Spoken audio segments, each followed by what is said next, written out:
Hey, g'day, Trent. How are you, mate? Good morning. No meds, mate. That's why I'm outside. All family sleeping. Thought I'd get up, make myself some breakfast and a cuppa, have a morning ash, mate, and then fucking head out to 8 o'clock. Might go do some food shopping and get stuck into the garden, Asabi. Hey, Woodsy, big love, brother. No meds, mate. I'm struggling to sleep, bro, so I'm out in the shed, mate. So I keep quiet in the house. Everyone's dead to the world in there. So I made myself a cuppa, some brekkie, bro. Hang out here for an hour or two, and then I might head into town do some food shopping. But yeah, top of the morning to you boys. Oh fuck! I was going through some of my old videos earlier, mate. And good thanks, man. How have you been? Yeah, no, I've been all right, mate.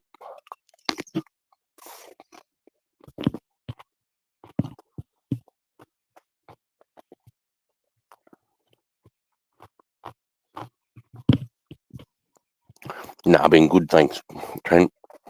As good as it can be, anyway, buddy. Alien Garden Genetics. There you going, brother? I'm the same, bro. If I don't take mine, I'm up all night. Yeah, man. You know the struggle. You know the struggle.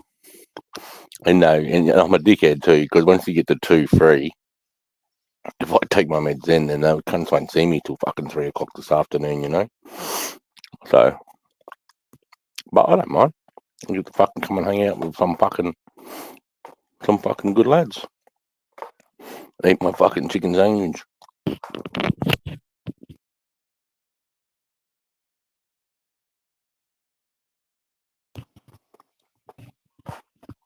What have you all got on today? Um, cheers without the beers. Or everyone, you cunts. Yeah, Alien Genetics, mate. Feel free to fucking throw cunt out here, mate. It's all love you. Bravada Mike. How are you, brother? All the way from Jersey.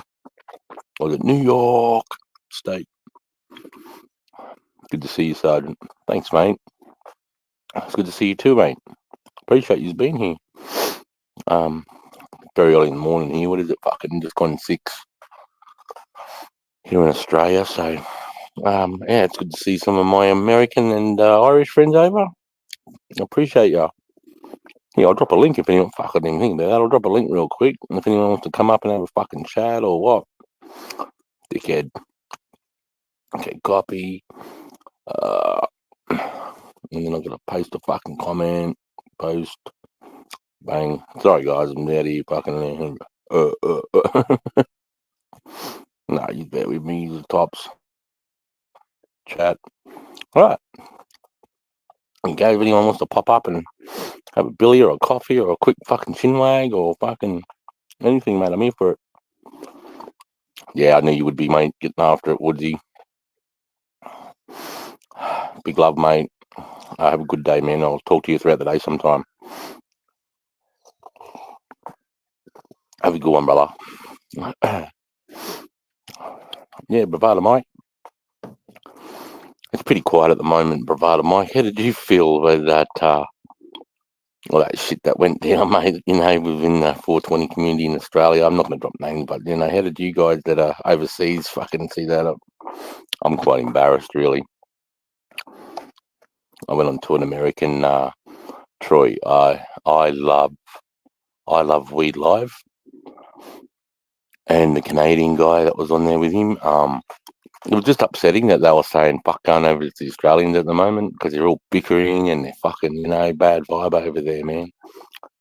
Such a bad, you know, fucking hurt to hear it, you know, because we got a good vibe going over here.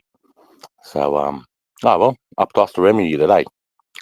I just want to know what the guys that are sort of outside of Australia looking in, coming over and supporting us.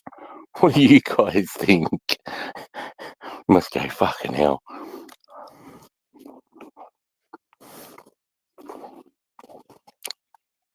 You know what I mean? Mike is there. As far as the drill, I would. Because you came over and met all the people in the community, and then it sort of went ridiculous. Everything like it. Yeah. But yeah, you don't have to comment, mate. It's just embarrassing, I heard the Americans talking about it this morning, and yeah, it's fucking. Because I'm patriotic too. I'm so passionate about Australia too, and to hear anyone talk shit about us, even in our community, I want to nah, get over here and meet us, and we'll show you how good we are. Ah, love yous.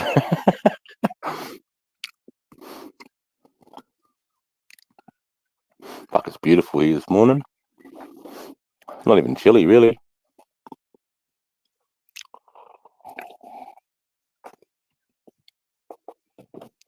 Yeah, as far as the drama. I can't see. I've got to put these glasses on. I can't see what those emoji things are. I can only just read.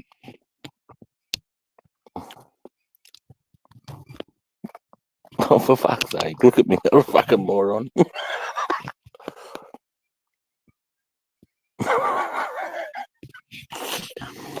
That's it enough, brother.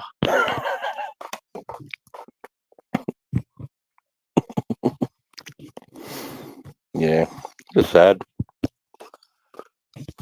I've seen some people's true colours out of it. It's unfortunate. But, is what it is. We're just going to make it better. I suppose stop fucking talking about it. Good start, eh, bro? Fuck, was I muted then? Yeah. And you're always over here supporting, mate, supporting the community. Big love, mate. Big respect. I'm doing a giveaway, mate. You probably might have heard.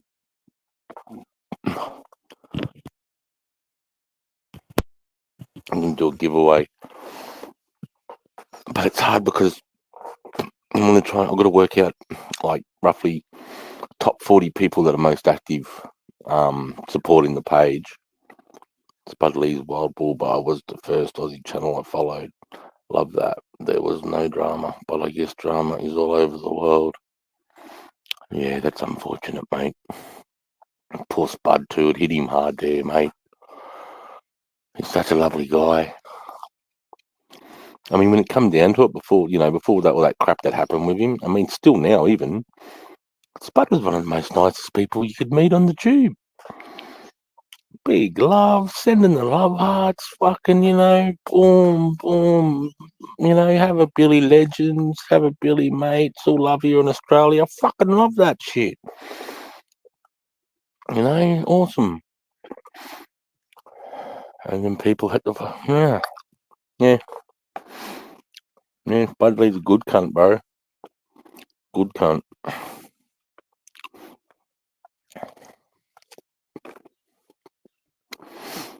I know you did. I read that, mate.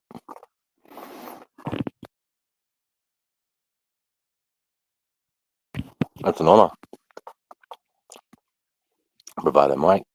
Because I remember reading the post saying that you, I think you named one Aussie after the Aussies, and then you named one Spud because Spud's a fucking good cunt. Yeah, that's cool, man. That's cool that you did that. And Spud's that's a good name too. And when someone goes, what, how'd you come up with Spud? You're like, what would it be for you? 9 o'clock Friday morning, you'll be at my place, and I'll show you why that cat's name's Spud. You know? Because he's a good cunt.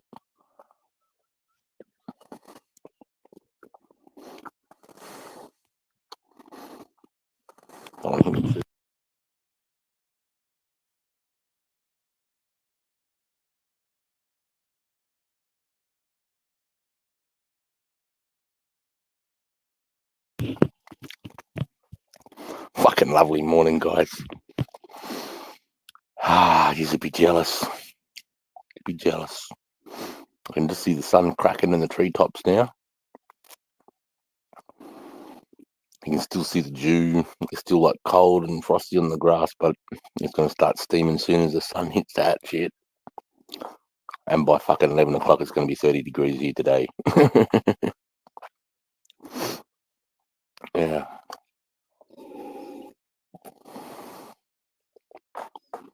Mm. Fucking cucumber. Just send that.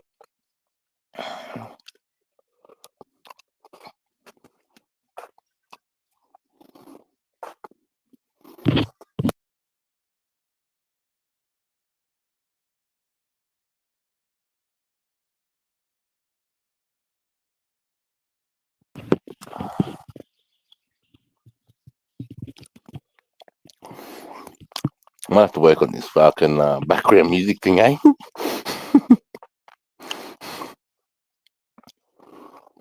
Ah,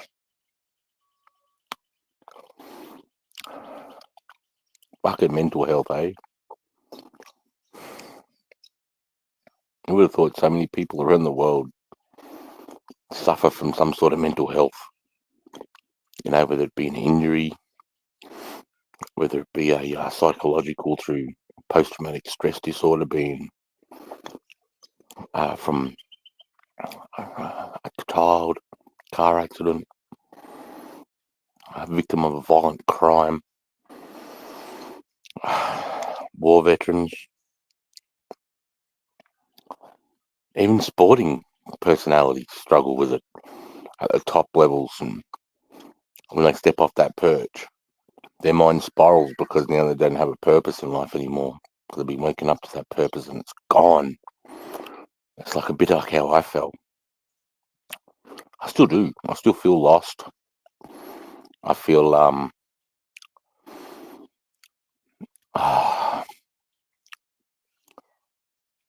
don't know, because of the way I left. You know, I don't feel good enough. But like I'm okay with that.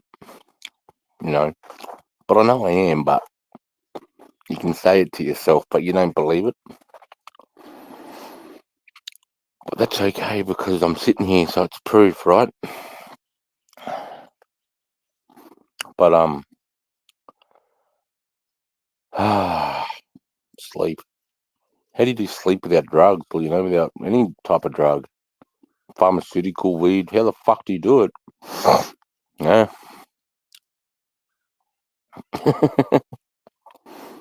A rambling idiot.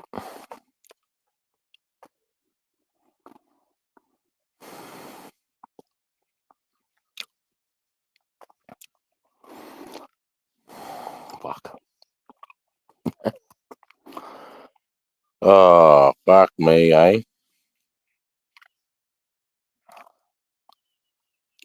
Shout out. Let's talk in Australian colloquialisms, eh? So Australian colloquialisms is rhyming. So like, if we can, tomato sauce isn't a good one for because you call it ketchup. Okay, so just say we're going to hit the road, like you're at your mate's place and you're going to leave, and you're saying I'm going to hit the road. Okay, we would say, righto, mate, we're going to hit the frog and toad. Hit the road. You know, not a lot of Australians do it, but realise that, you know, you'll hear that shit pop out here and there. You'll hear, oh, I'm just going for Captain Cook. A look. Or go, oh, let's just go have a little Bo Peep.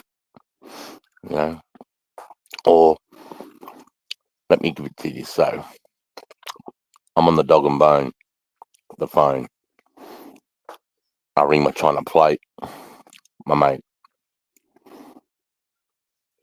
I said, do you want to go to Tin Can Stub, the pub? But before I go, I've got to have a Dad and Dave, a shave.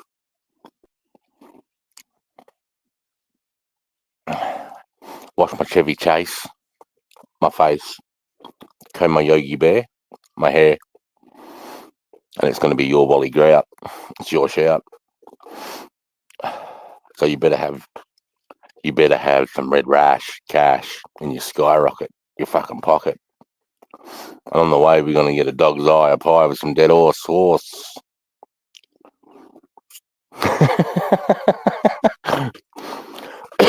we used to sit around and fucking talk shit like that all the time, bro. When we're hurrying up and waiting on the side of an airfield, and they've just gone, the exercise finishes 12 o'clock Sunday, boom. We're sitting on an airfield, we're waiting for a fucking Hercules C-130 to pull up, bro. We just know it's going to be this afternoon sometime. It could be in half an hour. It could be at 5 o'clock. So we could be just sitting on the side of a runway, bro. Fuck, sometimes a prop will go down and they'll go, yeah, not coming till tomorrow. You end up sleeping on the side of the fucking runway. But while we're doing that, we're not tactical, we're not doing army shit, we're sitting around being just fucking dudes, bro. Oh, I'm gonna have a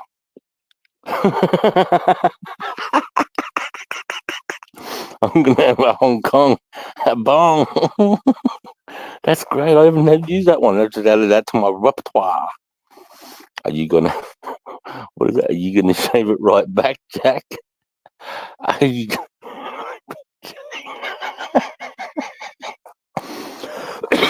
what rhymes with bucket?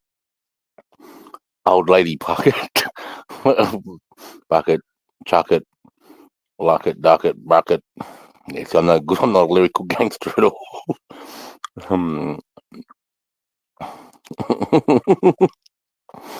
Yeah, like we used to do that shit all the time, man, and it was good fun. And like Monty 420 said the other day, he used to play that "Would you rather."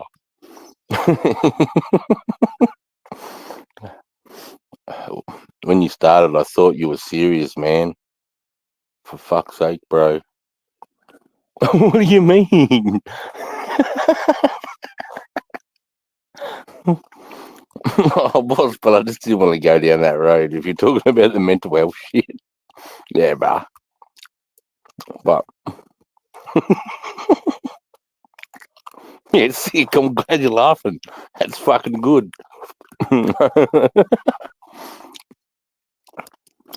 There's a few too. Hit the frog and toad the road. I was going to say make like a tree and leaf, but that doesn't work, does it? That's why we call Americans. You know what we call you seppos? If there's any Americans still there, is that what does that rhyme with? American yank. Here it is.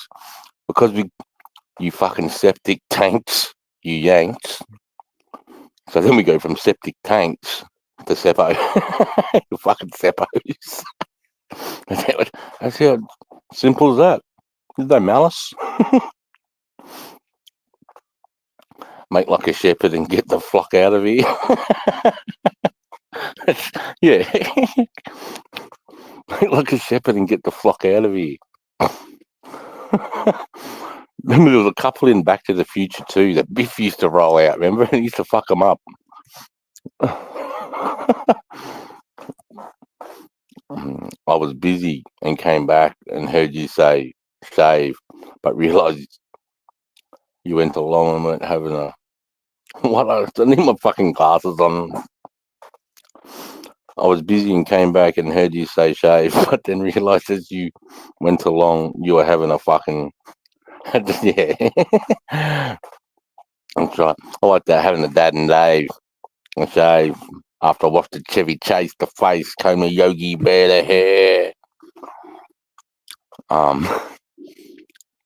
There's fucking more. We used to speak in sentences, we used to like do that shit all the time.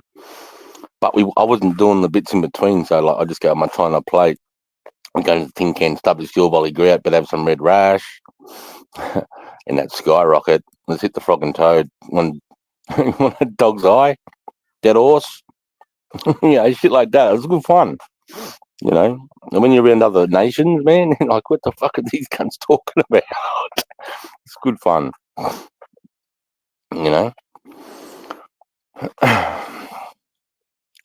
But you need to make another cup of coffee.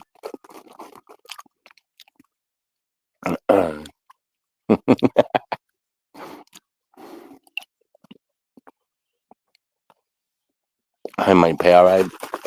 I don't mind it. I buy that little Powerade, those little Powerade things. I think you get them from Woolies or Coles in Australia. And 3 scoops in the water, bro. Tastes like a blue Powerade. Buy that little cunt for $6, mate. You're paying $6 a Powerade. Go and get fucked, you know? Go and get fucked. I'm not paying $6 a Powerade when I can fucking pay $6 for 20 of the cunts. But it is size, you know? I'm sitting here too because I've got... Oh, lift that up. I've got that fence there, and the roos usually come fucking flying down through there. It's like a roo highway. But I might have been a bit too late because they like to move when the sun's first coming up. Well, this is what I'd call sunrise. Excuse me.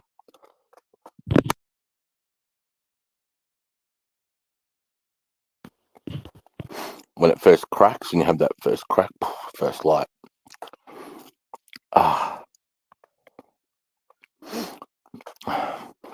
So, as an alien,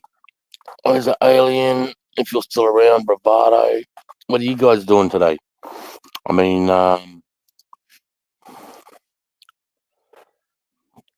good man, Sergeant. Cheers, brother. Appreciate it. Oh, I put my bucket out. Let me limber up a little. All limbered up. Let's go. Put my food to the side here. I haven't had one in fucking hours. Let's have a little fucking, yeah, like Captain Cook. I love that one. Let's go have a Captain Cook cunt. It's not because he discovered Australia, because it rhymes with look.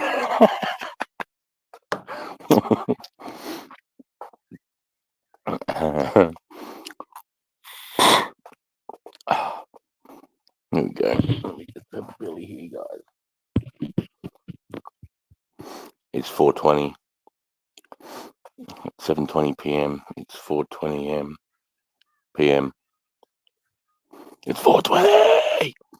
4:20. Let's go.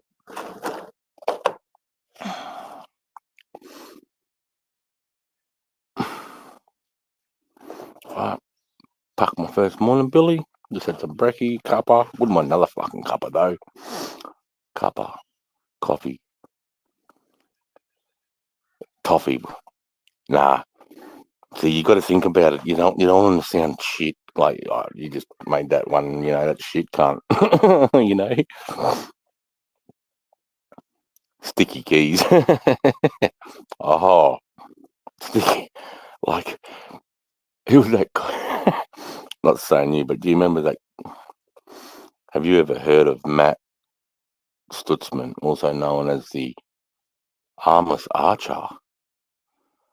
I have not, Bravado Mike, but now I'm intrigued. The Armless Archer? Don't tell me he's fucking firing arrows into the back of each other with his feet. Fucking overachievers.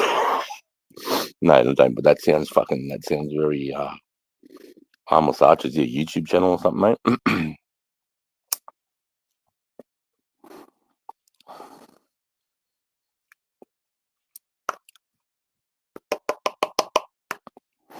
Pull my buggy. Oh, fuck, I can tell this is gonna have to cough. Nothing like herbal breakfast. Hey, I'm off to work, too short day, but shooting an arrow at a target located 310 yards.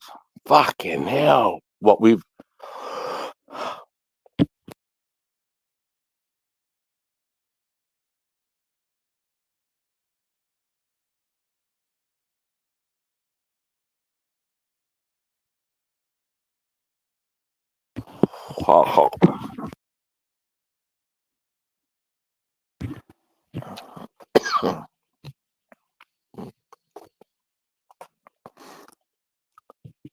His feet to draw and shoot the bow using fire. That's amazing, isn't it? What'd be even more amazing is if he was able to person and then that happened and he's learnt that. It's still amazing if, you know, how far? 200, 283 meters. That's fucking ridiculous. That's hard to do. It's hard to do with a compound bow with a fucking release, with a finger release, and I'll have to check that out, Bravado Mike, bro. But yeah, have a mad day at work, mate. Short day, you're saying? Fuck yeah, short day on a Friday. That's what you want, bro. Fucking hope you do.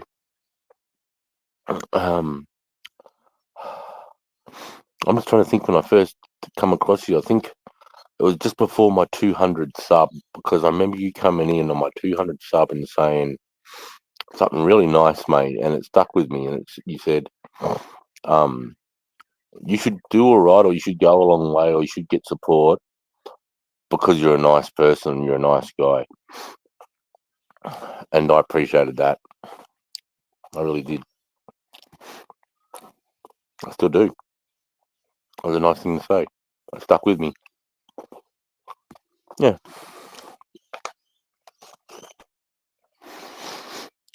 Where's fucking Jack 420? Old fucking Sir Hopalong. Old fucking one-legged Jack. Old fucking peg leg McGee. He's an awesome dude, mate. Jack 420. Big love. You know. Him and Woodsy, you know, pretty good friends. Big love to those guys. Yeah. You know. Oh, he bought me a present yesterday. He got me this fucking mad flag, man. This one of the maddest flags I've ever seen. It's got the Australian flag, a sea of poppies, soldiers marching through the poppies, right? Soldiers marching through the poppies underneath the Australian flag with "Lest We Forget." Talk about fucking way to a man's heart. Fucking legend, mate, you know? He didn't have to do that. What a fucking sick cunt. I'll have to come on for a chat one night soon, Chris. I'll show up at some stage, man, and rip a couple. Yeah, fucking oath, bro. You have to wait till tonight, motherfucker. Come up now. Can you see the link still?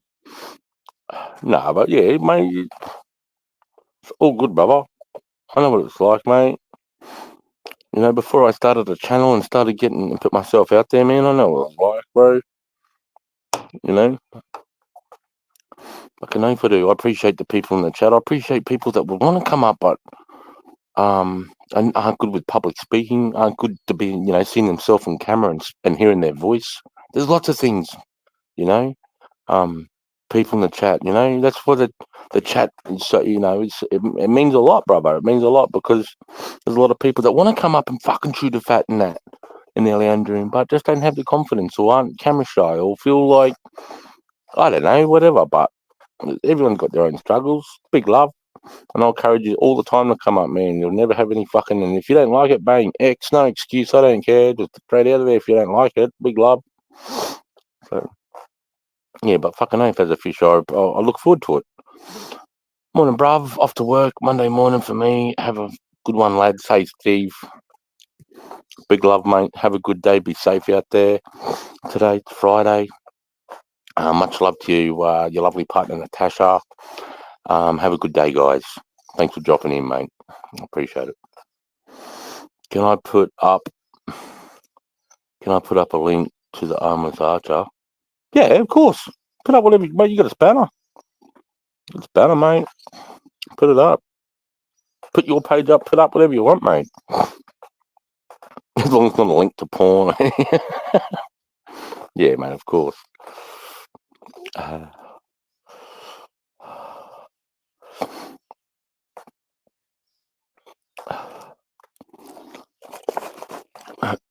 Yeah, I'll be checking that shit out.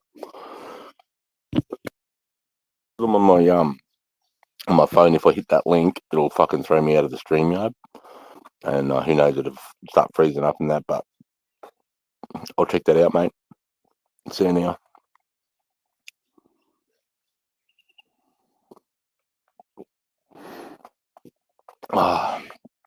like at 6:30. Got about another hour and a half before I'm gonna fucking go to town.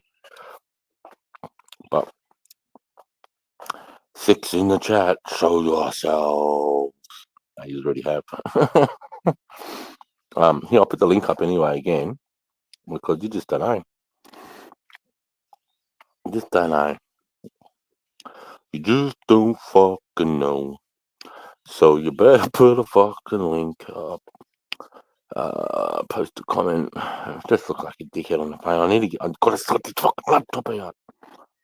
But Mrs. can't really, prove me, doing it. We got fucking dogs to sort out and shit around here to do. And but to the least, I suppose I've got to go through and rate 40 people to put in the giveaway. Oh, it's a hard one because I don't want people to miss out, but then I don't want it to go to someone that just was being nice and subbed to me and then's never come back. You know what I mean?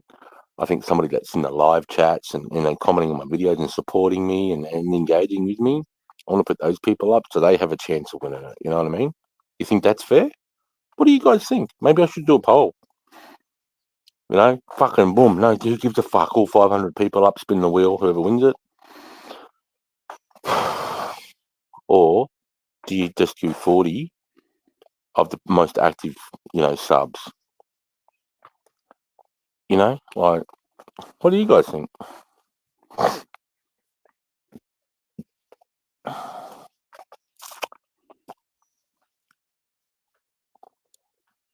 Or am I putting too much into it and people don't really give a fuck about it? It's a gimmick. People just see it as a gimmick. I don't know. I'm trying to think if I see it as a person like, come and sub to me and I'll give you some fucking this. No, but I'm looking at it wrongly. Fuck, but I don't want to get in my head about it. I just want to go to someone good,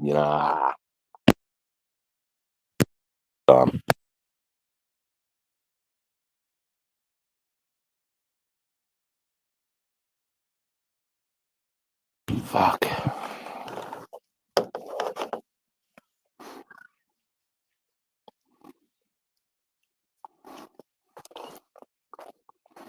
I was watching some of my videos that I put up before. Because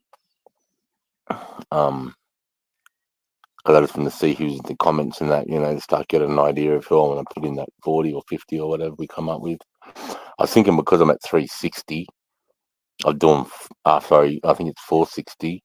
I'm doing 40 people, 60, 40 to 500. I don't know, but I don't want anyone to miss out, I appreciate everybody. Good morning. Happy fucking Friday, legends. Oi, drop the mic. Is in the house. Morning, brother. I don't know if you can or not, but I'm ripping a billy, cunt. It's 4:20 some fucking when. That's what Spud said. It's 4:20 somewhere. It's about to be 4:20 right fucking here.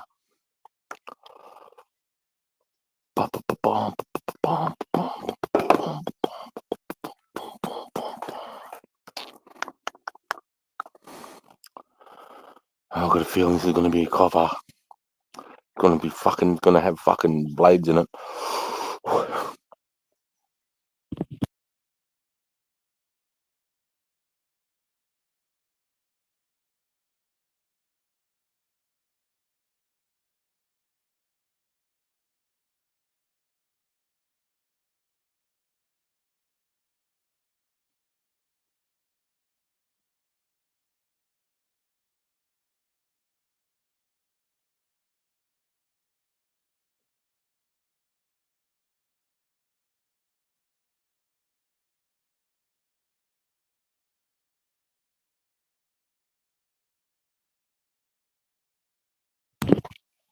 Got me good.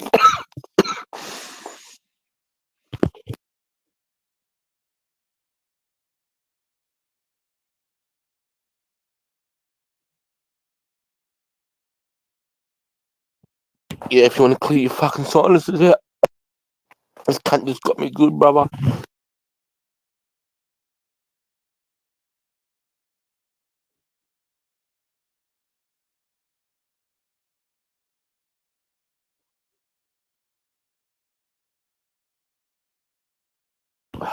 fucking sunnies are fogging up.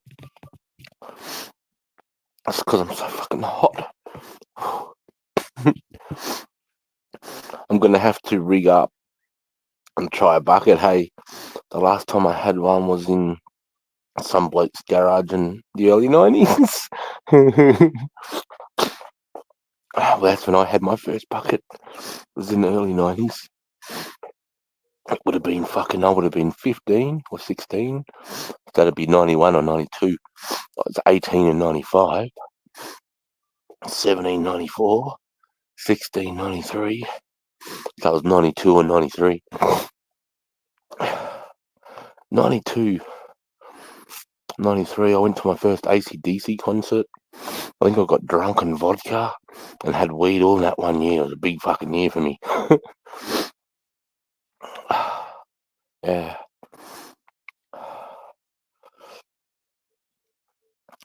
But I remember thinking, who's that a bitch? That's a bit much. What? I remember thinking, who that a bit much? Who, me? I was a bit much. Do you remember?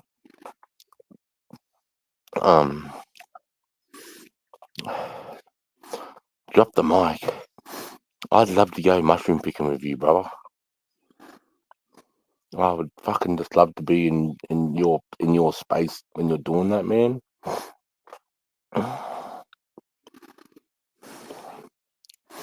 And Caesar and J, mate, they're all fucking cool. I remember thinking, who's that? Do you mean because I was having a bucket? My first cosmic was ELP in 1976. ELP? Shit. I bet I was supposed to ELP. ELP. See, I'm fucking useless with music, but when I ripped the bucket, I remember thinking, whoa, that's a bit much. Oh, when you had your first bucket. I fucking freaked out. I greened out, brother. I went and sat down and got scared. I never had anything like it. It put me off. It put me off weed. It really did.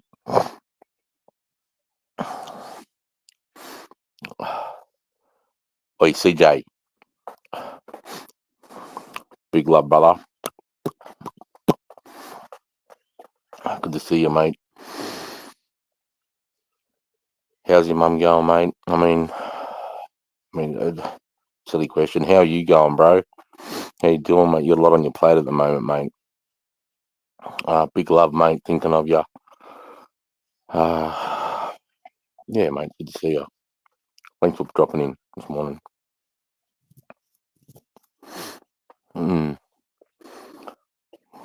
Yeah. Fuck yeah, but the first time you have a bucket. See, I've just been smoking buckets now, but I can't say since the 90s because there was like fucking 20 fucking years of my life where I didn't go near weed, you know what I mean? And towards the end part of my fucking career, I had to smoke that synthetic shit because I was getting pissed at it all the fucking time. As you imagine, you don't want fucking soldiers bent running around with guns and shit, do ya? You know, intoxicated, high, whatever the case. You don't want that shit. You know, so you've got to have a strict regime, but you know, I've only really stopped now and smelled the roses the last few years, mate, while I'm trying to work out what works best for me to fucking calm my fucking brain down. You know? Oh, Ruthless. Hey, Ruthless. Bah, bah, bah, bah, bah. My Irish man. How you going, brother? Yeah, not the best. Big love. Yeah, I know. CJ, fucking, you got my number there, brother. If you need to drop a line and fucking, and have a chat.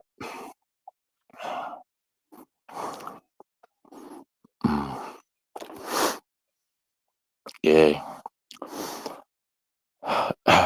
I'll send me a link, bro. Yeah, fucking jump up, can't. Hang on. Let me just fucking do it. Boom. Invite. Fucking hell, I want someone to come up and fucking chew the fat with, mate. Now I got to post a fucking comment. Post comment. Bang. Fuck, I hope it works out. Ruthless. I think you come up the other night, mate, and couldn't sort it out, but I hope it sorts out for you, brother. Gunpapa. Guys that know Ruthless Irish Bull. He's a Irish YouTuber over in Ireland. Good lad. Had a few good yarns with him. He had a good idea with that little globe that you would have seen I put up. I might be putting up as a giveaway. Don't know. Yeah. Ruthless cool. Fuck. Yeah.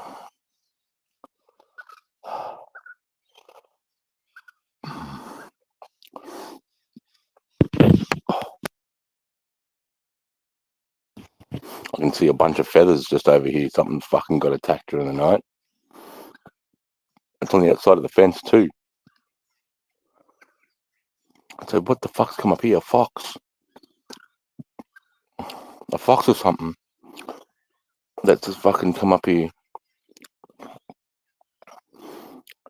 Nah, don't be too scared of Precious coming. Oh, there's a fucking cliff over here, bird. I'm up second best by the looks of just a bunch of feathers, but looking for a big fucking snake today too. Got to go back down into that grass down there and find a. I don't know if it's 5 meters, but it's over 3.5 meters. You know, it's big. It's fucking big. It's fat. Like, you know, I just don't want to be down there fucking, watering my plants and then fucking boom!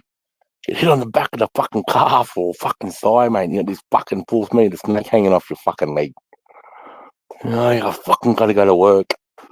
Because you're about to get in a wrestle. That cunt's going to fucking throw a fucking... Good morning, Chris. Now, just imagine if all of the world's armies only grew and smoked cannabis. The only wars around the world would be who has the biggest and best buds for the year. That's wishful thinking, but that's not. It is awesome, bro. It would be. Yep. All right. Morning, Aaron, too, brother. I think we got Ruthless in the back here. Let's see. There he is, the lad. Let's get him up here.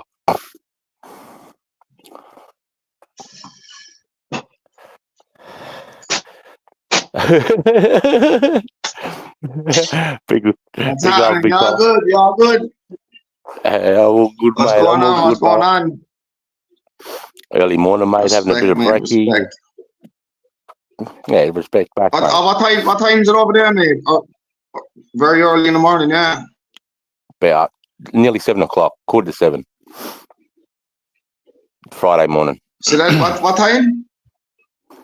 7:15 Friday morning. Do you know the last time I was talking to Chris, and remember you turned off your mobile data or something, bro? Remember that? Yeah. Yeah. That's what the problem was today, mate. There was a mobile data on, and that's why there was a mad echo in the background of it, mate. It could have been my mobile data, but I think that's what it is, mate. When the mobile data is on, I think it interferes with the StreamYard, brother. How's it this morning? I can hear you fine. Can you hear me okay? You're breaking up a small bit, but I'll turn off 1 second. Close my windows in the background.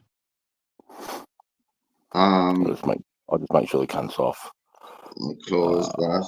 Leave that open. Plus, we couldn't get any fucking further from each other either. Yeah, it's only close the morning. Plug it back in. Yeah, fucking, we couldn't get any further away from each other either, brother. How's your service? What time is it over there, you say, Chris? Early in the morning, is it? 7 o'clock.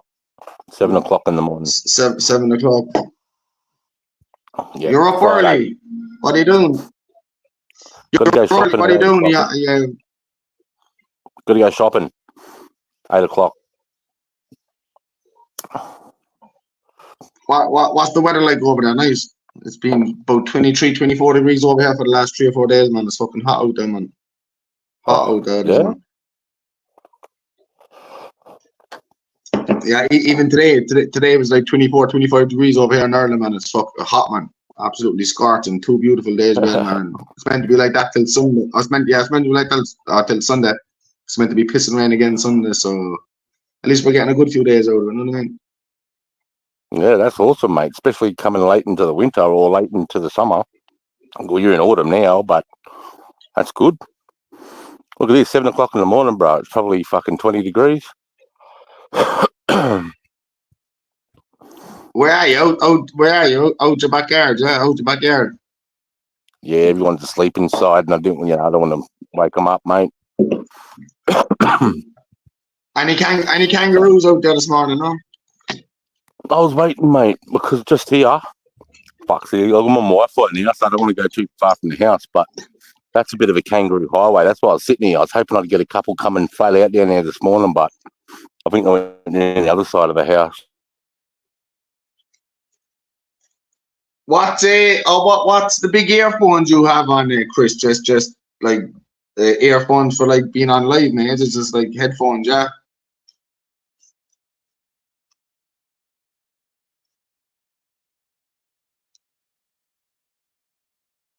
He's obviously after freezing, is he? Can anyone hear me? No. What the fuck happened there?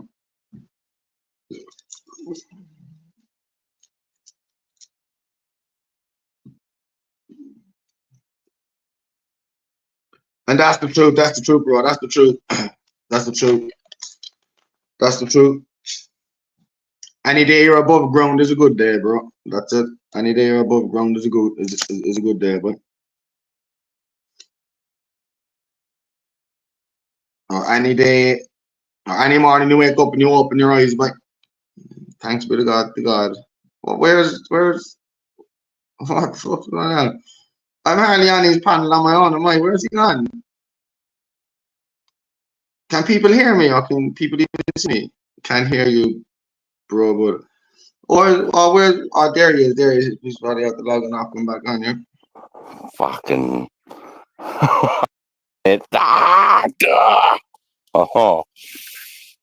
Got me crazy, mate. Can you hear me all right, Irish? Can you hear me all right, Ruthless? I'm on back, brother. Yeah, I can hear you. I can hear you, bro. Yeah. Oh, sweet, mate. It's because I was fucking walking around, mate, pushing the Wi-Fi. Now I've had to come back over here. Now I've turned the Wi-Fi off and I'm on mobile fucking data, mate. Fucking. Oh, where are you, Chris? You out? I think Chris is out. Chris is outside. Is he? Yeah, he's outside just a little workout area. Just out the back at my shed. Oh, fuck this. I need to go closer to the...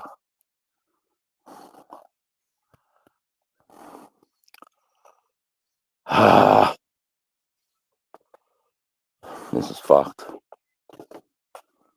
Oh, get the fuck out of here.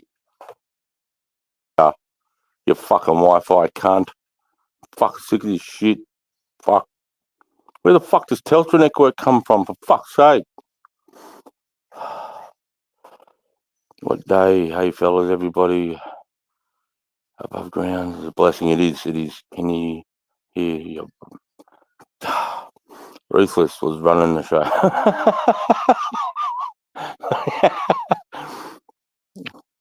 LHLI show. Hey, gone, brother. Fuck, he's a good laugh too, Ruthless. Hey, here he is again, mate. We're going to be struggling with my fucking Wi-Fi. I know it. I'm letting this poor cunt down because he's a good lad. Come on, pop up. Come on, get in here. I'm going to fucking sort this shit out.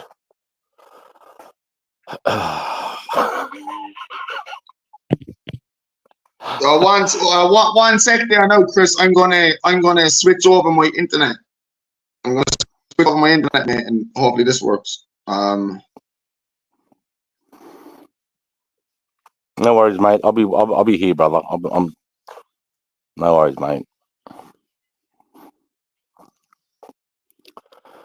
Does it work? Yeah. Oh shit! What the fuck? Oh, so man's plug is the controller. My plug is the thing. I'm gonna take my plug. What?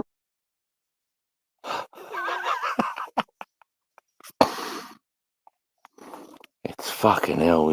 I'm not even on the Australian internet here, bro. It's that fucking shit. The NBN out here, mate. We may as well be on fucking radio. Yeah, that should be a bit better now. Yeah, mate. Can you hear me? Can you hear me, Chris? Yeah. Real loud. Yeah, loud and clear. Yeah, and yeah, I just changed my Wi-Fi settings, so it's all good now. Yeah. Yes. Sweet. Got to start dinner on taillights. Yeah, no worries, Bravado Mike. Have a good night there, mate. Coming in your Thursday night. Once Irish internet kicks Have you anything planned for the day? No. Or just chilling out? Nah, got to go shopping. Got to go do some food shopping in town, mate. Got to drive into town, get some fucking food in the cupboards. That's about my only task, really. And I've got to do a bit of gardening, brother. I've got to get down there and get this fucking snake. I've got a big snake down in the garden. I've got to go and get big fucking 4 meter-y big python, long big python. That's right, where I'm gardening. You know, I don't want to be bent over, fucking watering my plants, and then fucking bang, you know, get hit on the fucking calf or the back of the leg or something. Fuck that, you know.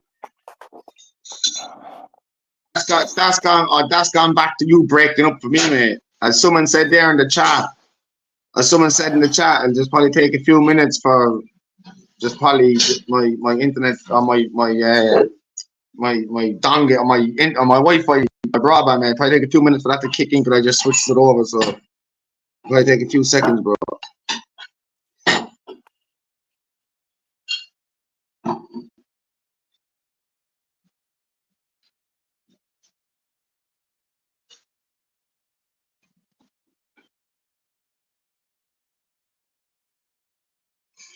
Or the eyes fish, we chat to them in a minute. I'm back in the panel with myself. What the fuck? How is this happening? What's going on here? Sorry, Chris. I'm now taking over your channel. We'll see you later, bro. We'll see you later, Chris. Send me your friends because you want to come back on.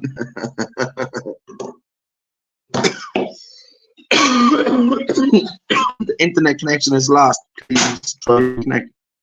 Yeah, I think it's actually mine. I think I'm probably fucking Chris's thing of mine.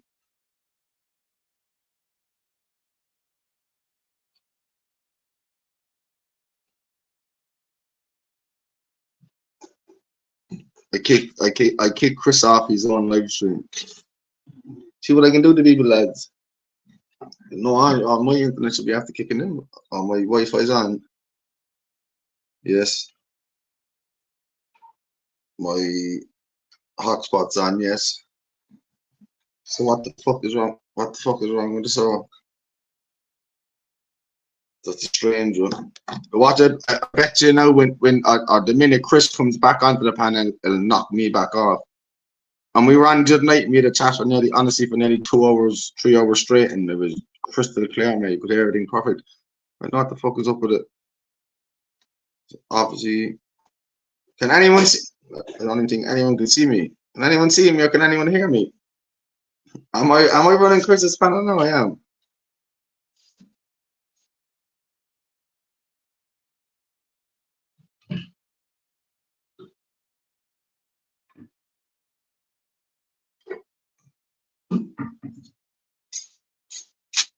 But saying this, I just removed the 4.5 meter one because I just had ducks. Yeah, right, just loud and clear. Big up Aaron, respect, brother. Big up Aaron, respect. Oh, watch a move, Aaron. Watch a move. Watch a move. A snake. Yeah. Or am I picking up the end of the conversation wrong? Watch a move, mate. A big snake. That was trying about, yeah. Venomous. Or what? Where's Chris gone? I came on here and I showed my respect to Chris with my old army hat, boy. Oh, I mean, the old vets, boy. Cool old army hat. Come on there and show Chris with appreciation, man, because Chris is a legend, man. Chris is a legend. Chris is a legend, man. Nothing but respect for Chris, boy. Always. Nothing but love for Chris, boy. Chris is an old school good dude. Fact.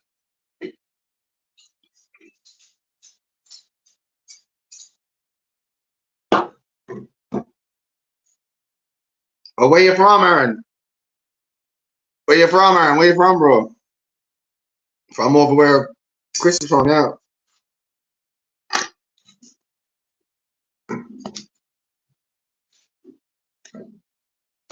I don't know if I knocked myself off or Chris to come back on. What the fuck is going on? There definitely is something going on. Should I knock myself off and leave, see can Chris come back on?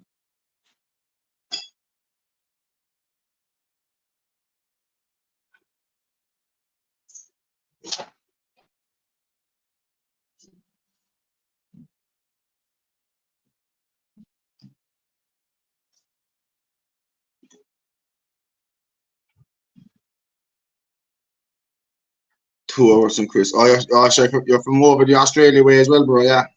And around the outback or something, is it? Or not far from Chris. 2 hours from Chris. It's not that far. So just for people who don't know me, hello. My name is Daniel. I'm from Ireland, and I'm a good friend of Chris's. And I'm here having a few beers in Ireland. It's 10 o'clock Irish time now, and we're having a few games of Call of Duty, Black Ops, Zombies. And we're chilling, and Chris is back. Sorry, mate. Oh, I just Chris, do you like my hat, Chris? Do you like my hat, Chris? It's fucking, mate. I hope it's good now, mate. Do you like my hat, man? I said I'd wear this especially for you, man, because nothing but respect, brother.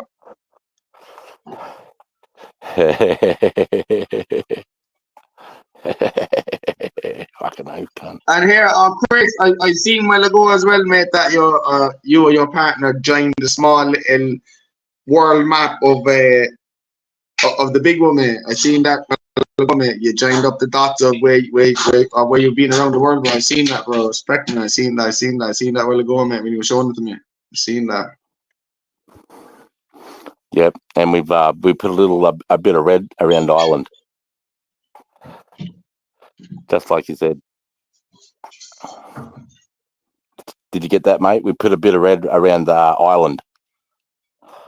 No, it's after knocking me off. I don't know if I'm gonna have to give this YouTube a bait and I'm up, but I don't know. I have to complain to YouTube because this internet is fucking shit, boy. What the fuck is wrong with my internet's right down? My internet's right down and out, but what the fuck is wrong with my internet?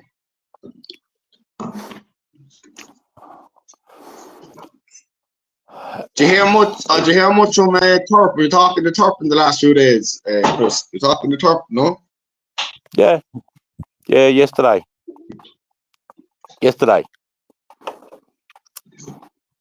Yeah. Yeah, he popped into my live while I go, all right. He just popped in and he said hello. That was it basically, and he went away again. He didn't have. Yeah.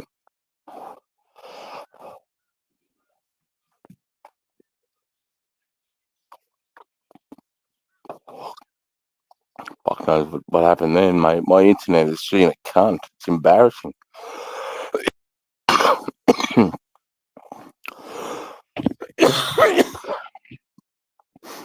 Leave him there. Pythons won't hurt you. They will keep the rodents at bay unless there's... Oh, right, okay. Well, But saying this, I just removed a 4.5 meter only because yeah, okay. Yeah, Ruthless loud and clear, yeah. Yeah, about 2 hours. Morning, Joe. Oh, Gunja King, how you going? Sarge is most probably punching on with his internet provider.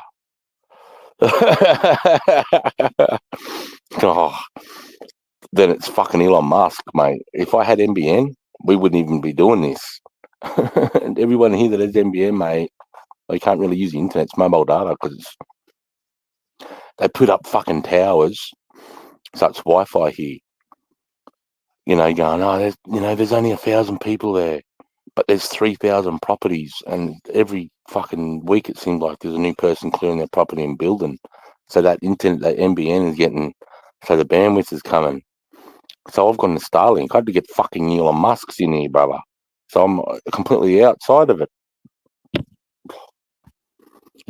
It's usually top notch. It's usually really good. I haven't had drum, but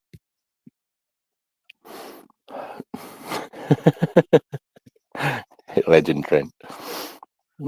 Hey Gunja. I don't know, you can see the link there above a pop up if you want to, bro. Is it still there? Oh, it's too far back, is it?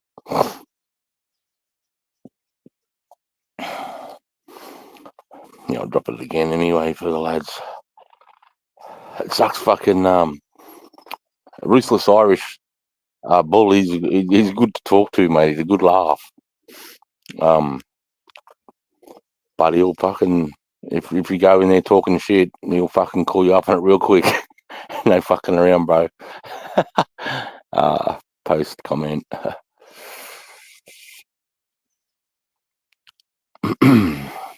Thanks for persevering me there with the fucking, that must have been shit. And I'm glad fucking Ruthless was there to hold the fort for me. What a fucking legend, eh?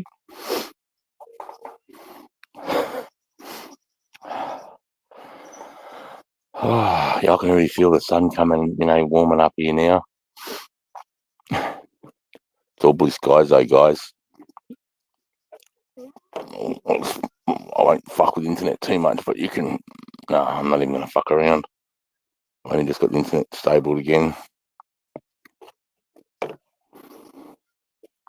It's because I'm far from my Wi-Fi and mobile data here. I get like, what's my mobile? 2 bars. It's not good enough to stream like that. 2 bars. Are you trying to come up, Gunja? I'm not too sure.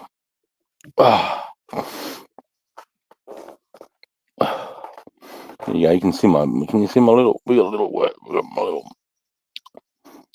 boxing over there, beadwork up there, and then heave and just all body weight stuff. Really, it's the best stuff to do. Really, body weight stuff.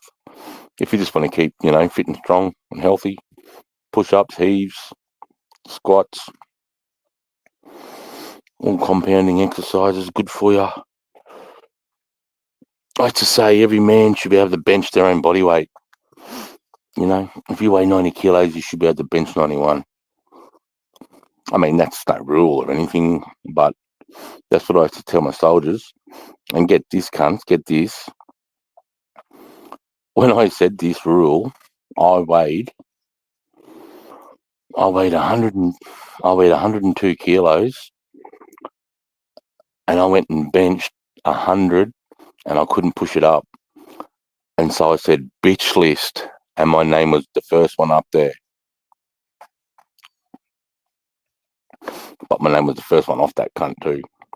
Oh shit, someone's back. Who was gonna be? That's Gunja King. Get up here, boy. Good to see you, lad. How you going, mate? How you going, young fella? Yeah, good. You going all right, mate? Yeah. Good to see you, mate. It's been a minute.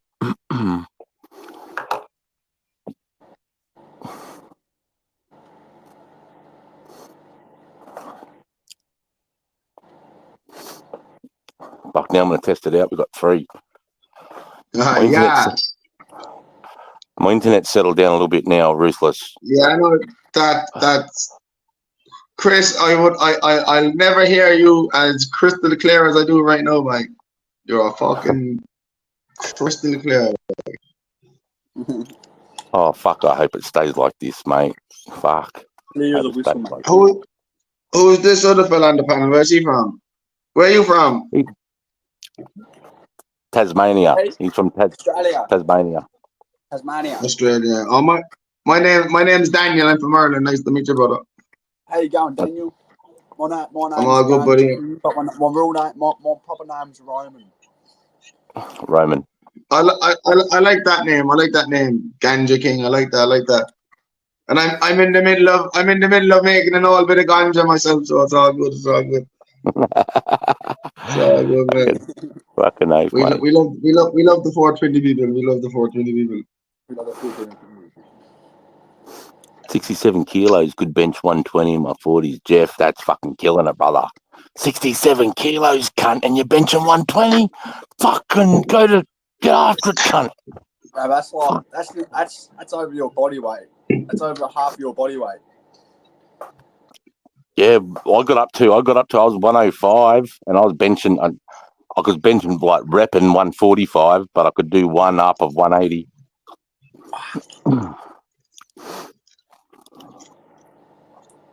I went, like I said, I just went to the gym with my young fella about 6 weeks ago just to get out on the bench, see where I'm at, and I threw up 120, no worries. I hate going to the gym now. I don't like it. Someone actually, I just seen a thing on Sydney News. Someone got found in a gym 48 hours. They got found in a shower. The cold water was running on the body and all. Fuck. I turn up 135 the other day, Chris. I turn up 135 the other day, bro. Fucking awesome, cunt. It was 130 empty cans going to the recycling. Hey, you fucking cheeky cunt. You fucking cheeky cunt. I was bringing all my black bag of cans out to the recycling centre. I lived in a good Bruisel, bro. I lived in a good Bruisel. Oh, shit up. Oh, Chris. Yeah, bro. I had a fight today, Chris. Did ya? What happened? Yeah, honestly, no bullshit, bro. I had a fight today, mate. To be honest, I can't show it all on YouTube, mate, because it'll be like your channel will get reported. But I can show you the first. It's like 3.5 minutes long. I won because he gave up, mate. He gave up. But I'll show you the first few minutes of it there. Look, one sec. Where's Messenger? Oh, here, look. I'll show you the first few minutes of it, mate. But hang on, let me put you on the big screen. did you? I have it here. How'd you get through? How'd you get into what's called again? Your gallery. Fat gallery. You should put all your fight videos into a gallery. Fight gallery. So how'd you get into the gallery again? I can't get into the yours. Easy to find. Check out. Hey, Jack. Hey, Jack, how are you, brother? Yeah. Good, my brother. Yeah, they just got out of bed, so getting there. You can't stop moving. We're glad done. Yeah, you can't stop moving. So you see it straight away now. You can't stop throwing pauses. Oh, look, Chris. It goes on the That's me there in the black. But you build the white top, bro. Goes on for a good few minutes, man. Goes on for a good few minutes. You'd get this guy. Oh, sorry. It's twice the size How of are my you, bro. How are you, Roman? Good, Jay. Fuck you going in? What a beautiful day though to fight. That's a nice green patch of grass, that's for sure. It's a fucking hot day over there in Ireland, mate. Look at that. The weather put it on for him. Fucking give it to that cunt. I heard him by now. He got no movement in his feet. He got no feet work. And then look at your stance. Your stance is always out. Look at his. He crosses his feet over. So that's a sneak peek, Chris. But I'll be uploading the full video on my YouTube channel, mate. So you'll have a look after on that, yeah. Yeah, fucking no, fella. I'll share the cut on my page. You'll have a look after on that. And hey, who said he's got no feet movement? Not Roman talking about the cunt you're fighting. The guy who you were fighting. Yeah, no, mate. Mate, that was me. I'm 18 stone, mate. I went down there and fought a fella. Truth be told, mate, no bullshit. I went down and fought a fella half drunk, and I had no movement, kid. I was standing there trying to knock him out with a good hand. And listen, I got him at one or two good ones, kid, and he gave up. He quit. He said he didn't want to fight no more. So you'll see the full video on my Irish Bull channel, mate. I'll upload it in the morning.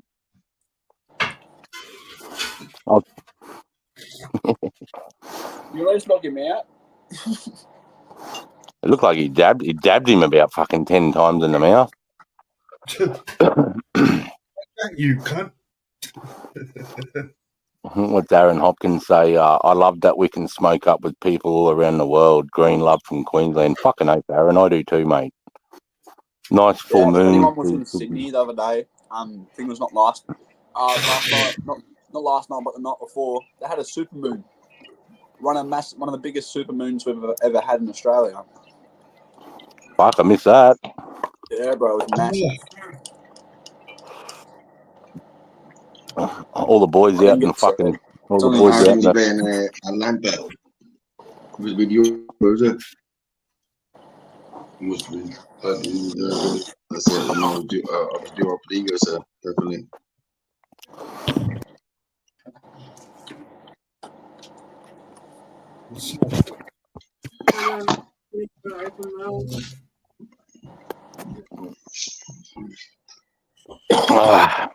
Have you heard about your dog Sarge? How's your dog going, mate? My dog's going okay, mate. Good. Because did she go for surgery or something?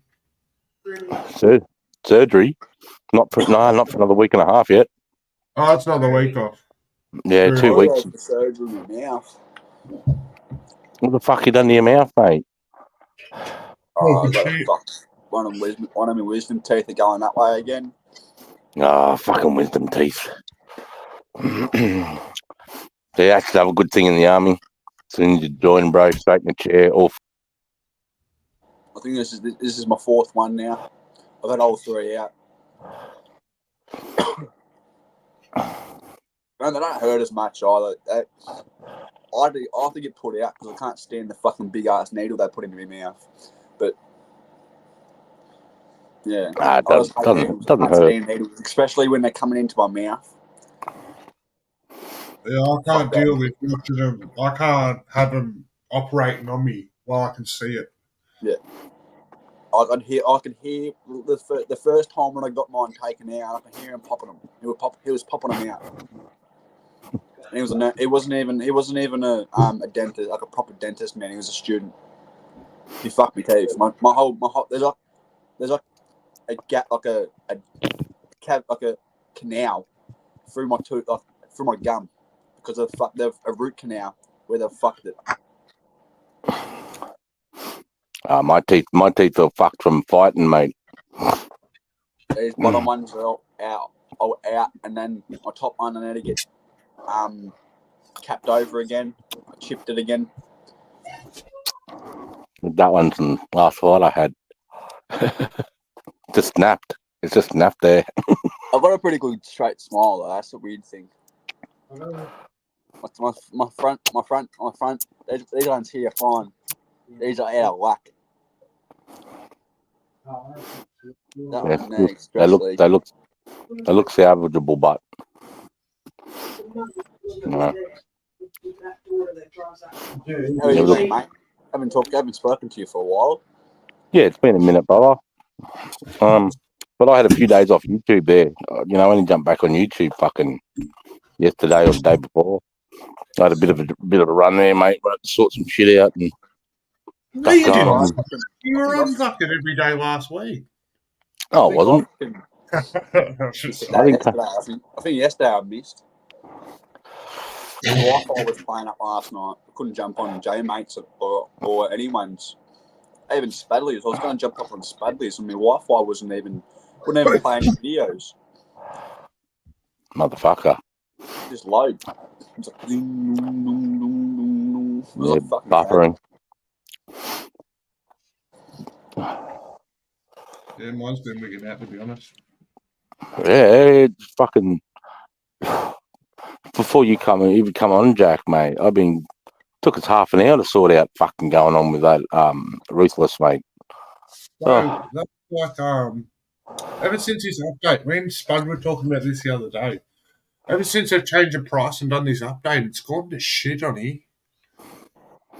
Yeah, I haven't thought about that. I suppose it has made a difference, hasn't it? I don't know if it's my end or theirs yet, but like I'm just saying, it's not great. We're going to try to find another one, I reckon. It's the same. Shit, really. Unfortunately, yeah, you've just got to stick with what you know, bro, and eventually, hopefully, it'll work itself out. But because the couple that I know are pretty much the exact same layout, Jack. Like, yeah, well, a lot of them are. Fuck, I'm just waking up now. A lot of them are the same thing, bro, and they're all new. So, like, to get all this work, it's like starting with iPhone 1. You know what I mean? Like,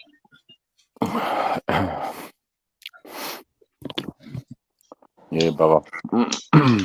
half of your wisdom tooth taken out, Jeff. Nah, half of mine were taken out when he was 22. No, brother. Jeff Papalia got shot in the mouth with a shotgun, mate, when he was 22. His whole bottom jaw. His brother-in-law. Fuck, Jeff Papalia, bro.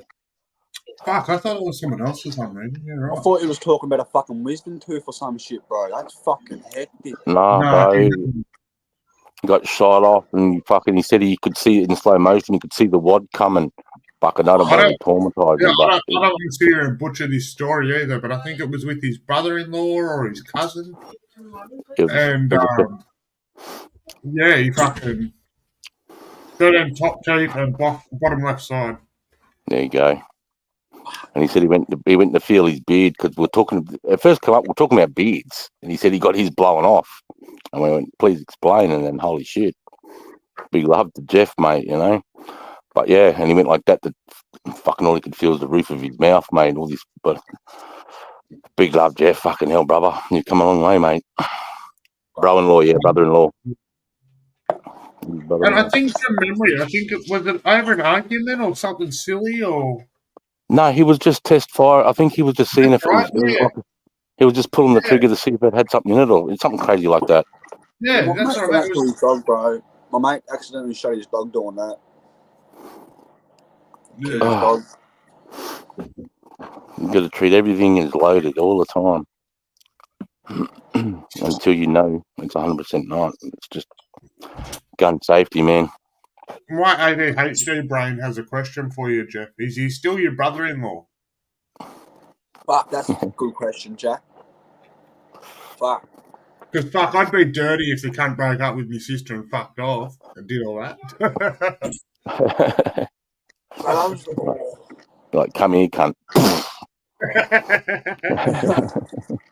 Whoopsie. Your right side, your fucking right side to match my left side, cunt. Hit him with a, sorry, I'm an asparagus. Sorry, I'm just making sure it's empty. I know someone, he tried to date my sister for fucking, my sister's only like, how old would she be now? Fucking 16, 17, easy. And this like 40-year-old tried to date my sister, bro. I was gonna kill him and all, bro. Like I had him. I had him on a bus. And this guy I was talking to, he said, I just got out of jail for someone like this. I was like, oh fuck. And turns out there was cops waiting for me anyways. But this motherfucker, I heard a story. This is a true story as well. He has no eye. One eye is covered just with a patch. No, I've always wondered why. He tried to kill himself, man, and fucking blew his fucking eyeball out with a pistol. Went, wow! Bang! Blew his fucking left eyeball out. But he fucking must have had it on an angle. It must have come out the side here. And he's walking around a climb hoppo now. So he hops around. He has one eye. Has one fucked up leg and one fucking fucked up eye. Oh, Trying well, to fucking date my sister. Try to date a 16-year-old or fucking 14, I think she was at the time. I'm not even sure. They're hopping around. If I was down there, mate, I would have jammed the fucking baseball bat in the club too. Bro, I would have been going, don't put it in your eye, can't get that cunt deep down your throat. Oh, Mate, some fuck this up stuff- again, cunt. some people just like to lie as well, my bro. Especially in Tasmania. There's fucking, I swear these people, the people that run down here have a lying disability, I swear. Compulsive lying disability. There's nothing else to do.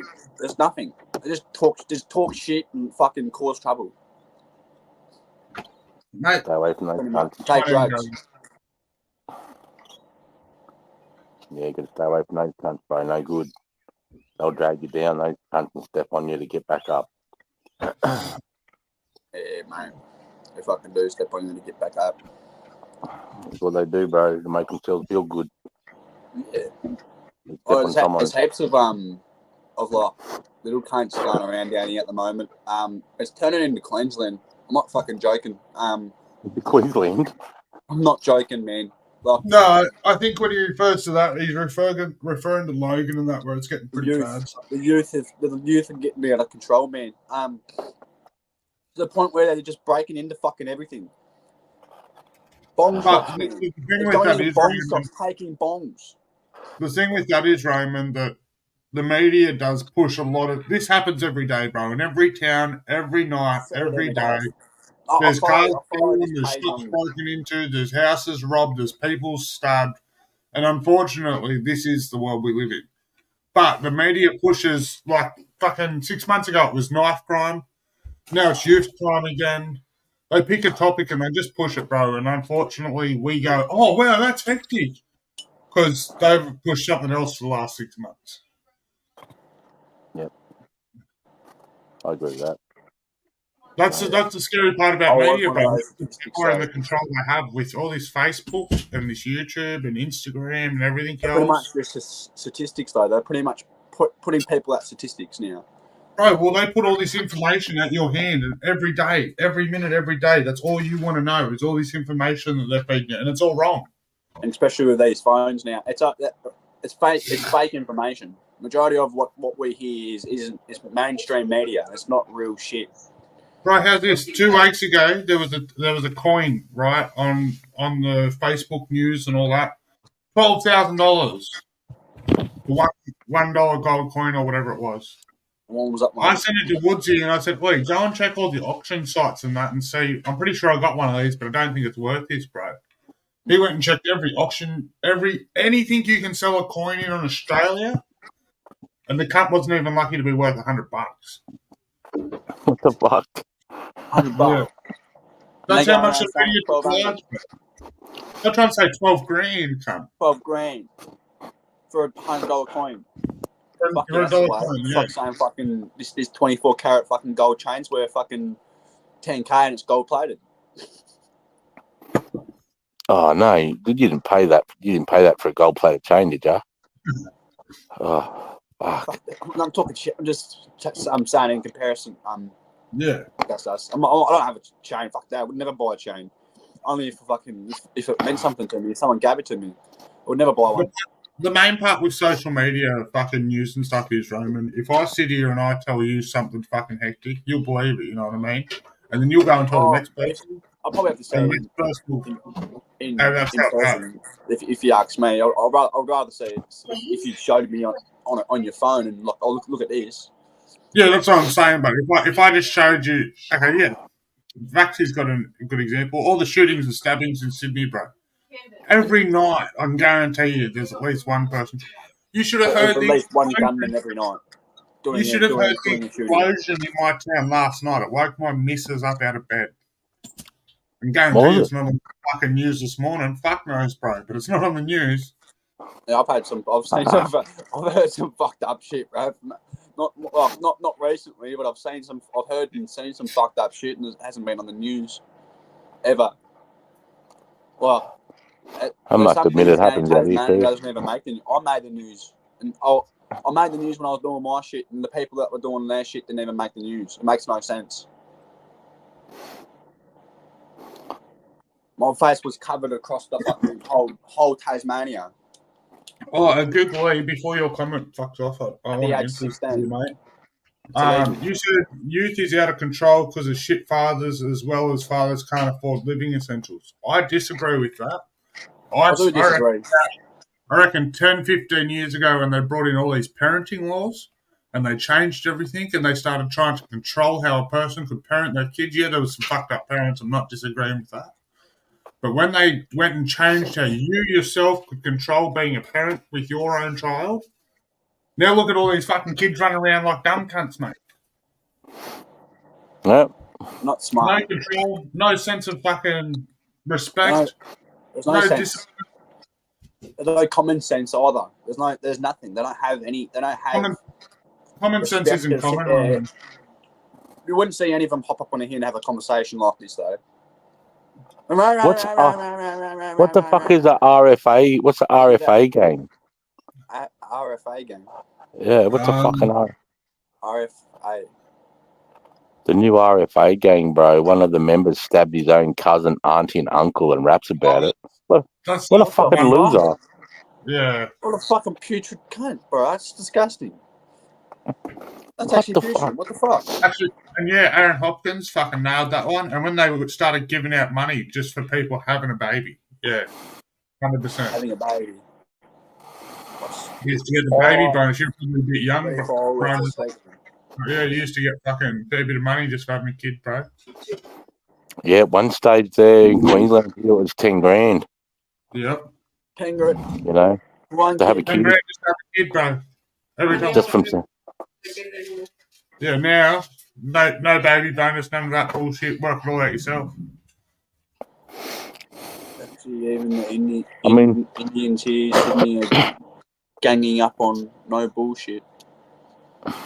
Fucking yeah, I've seen the Indians, bro. They're wearing this shit there. Yeah. They're running around here doing it, bro. Tasmania wearing it. Fucking running around in their taxis. Hey Cliff, how you going?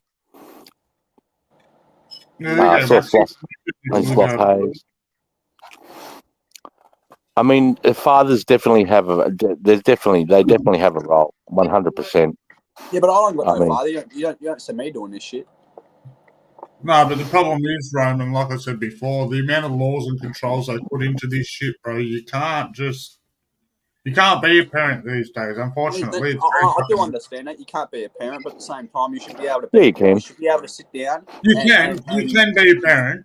I'm not saying it's impossible, but compared to what it used to be, bro, like, yeah, you can't do that now because you get charged, bro. You get fucking literally taken out of your house and jail. You cannot hit your kid. I know. But back then, I used to get hit when I was a kid, and somewhat, I do believe in somewhat it was punishment. Some of them, but at the end of the day, you shouldn't be hitting a child. It can be fucking fatal. Can be fatal. No, especially in the head area. Yes, it can. Yeah, that's the parent, bro. That's a parent fucking being abusive. That's not discipline. Discipline is a quick, sharp pain, bang on the bum, so they feel that sting, and it's linked to what they've just done wrong. Don't do that. It's hot. It's boom, and they go, oh fuck, on the butt or on the thigh, somewhere where there's lots of skin, and you get that. It's just a quick sting to link that to that fault, or I call it fault. I'm talking about men, but to that wrong, whatever they did, being a bad little bastard, That's how you should discipline your children, man. If you're going to hit them, like you said, also, like it's that moment of it's not fear, but like that moment of shock. Like if you even just grab the back of their shirt and go, "Oi," and they go, "Oh," they won't forget that because you've just scared them and they've gone, "Oh fuck." Mm-hmm. You know what I mean? But if you just grab that kid and go, "Hey, buddy, please don't go over there," he's going to run straight back over there the moment you let go. Yeah, and then picking him up and putting him in the corner saying that's naughty, and like it can work, but they're sitting in the corner, fucking, you know, not even thinking about what they've done wrong. They got, you know, they're thinking about what they're going to do next while I'm in the corner. You know, fuck off, mate. You know, like I think that, you know, like when a father comes in and then keeps like whack. Now the kid's fucking in fear, scared for his fucking, you know, why are you hurting me? He doesn't even know what he's done wrong now. It's gone beyond that, you know. Yeah, bro. That's, you know, but that's on.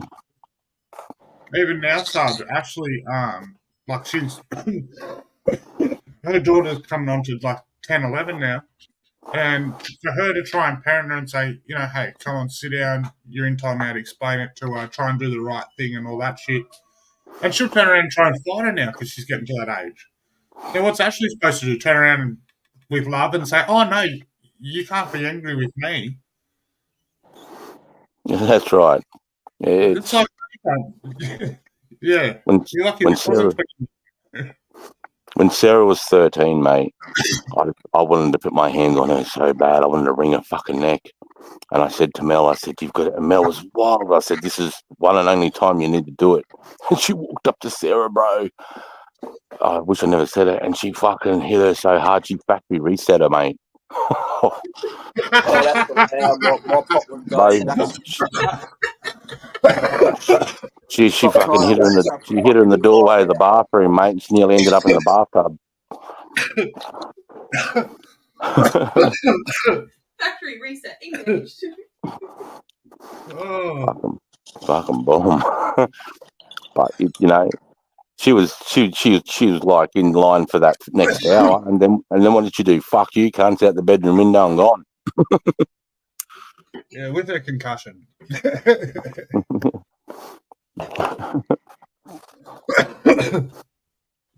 I was ready for all is a street gang. Ready for all.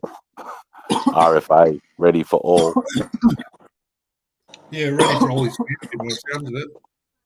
And can I also just say, my morning yesterday. So. No. Out you go. Okay, off you go. Yesterday morning, I got up, was getting the kids ready for school. I asked Camden to come in and pick his cereal. And anyway, so he's come in. Tiara's then like tried to walk in front and like budge him out of the way. And I'm like, hang on a minute. Did I ask you to come out here? I was like, no, off you go. She goes and sits on the lounge and sitting there crying and going, I'm hungry, I want food. And I was like, okay, but now you can get up. And she's like, can you just make me food? And was talking to me like shit pretty well. So I was like, oh, you can go and get dressed and then you can come try again and apologise. So then she did that, came out to me and said, can I have some breakfast now, please? And I sat there and didn't like respond to her at all. And Camden just looked at her and was like, you forgot to say sorry. And she's like, I'm sorry. That's the attitude I get every day over everything.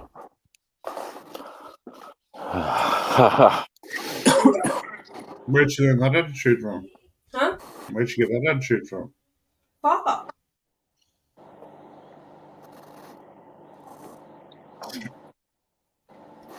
Well, what I miss here, I fixed the bail laws. They started giving money up if everyone having a baby.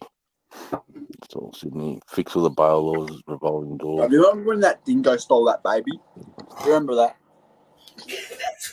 That's why I named my dingo Cleo, yeah. That was funny as fuck. And then Bring there was back one the like when the floggings. dingo stole an ice pipe or something like that. I was seeing a meme they made out of it. Yeah, dingo stole my cricket. What happened to me all the time? I mean, bringing back floggings, I think that's a bit too much. You know, I had a mate, Morgan Mundy. He ended up being a pretty hardcore criminal here in Queensland. I think he ended up with the highest armed robbery, about $3 million. I went to school with him. He lived with me for a bit, mate. I used to go over his house. I think and I remember that last one. Morgan Mundy. Yes. Yeah, bro. He's good. He's fucking got his carpenter apprenticeship. He just finished that. He's got custody of all 10 of his kids, bro. He's killing it at the moment. But yeah, he's fucking had a wild life. I'd love to get him on actually and because we grew up together, went to school together, and like I said, I was over his place, and his mum used to pull the kettle cord out, bro, and we were in year 5, and she used to whip him full length with the kettle cord, and used to wrap around his calf, break the skin, and bleed blood ripping down his legs, all over his legs. He'd be bleeding, bro, howling, man, and I'll be in the kitchen going, holy fucking shit. And he'd run up, because we had an avocado farm behind us. He'd run into the avocado farm, man, and fucking sleep in a tree for 2 days and not go home. So I told my dad, and we went and got him, and he'd come and hang out with us. And then when he turned 16, he went and hung out with all the Murrays. Oh, Murrays and that. I Yeah, he went believe and hung out. when you were talking about floggings, I don't think we should bring back floggings, but I reckon we should be allowed to bring back tough love. Tough love. I mean, but you got to be specific. You know, what's tough love to me could be different tough love to you. Tough love to me could be saying no. Tough love to you could be getting a belt out and fucking belting that cunt's ass black and blue. Yeah, well, I guess they need to write a definitive law on fucking tough love then, don't they? But No, I'm just saying, like, it's a good conversation to have to know where to draw the lines, you know? Because I agree, bro. There does need to be a line to. But that's what I mean. So between Because there are.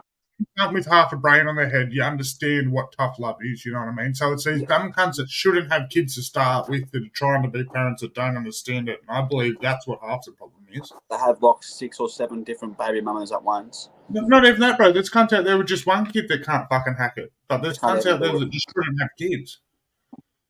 I have a family member that hit someone in a fucking car, like put someone in a coma.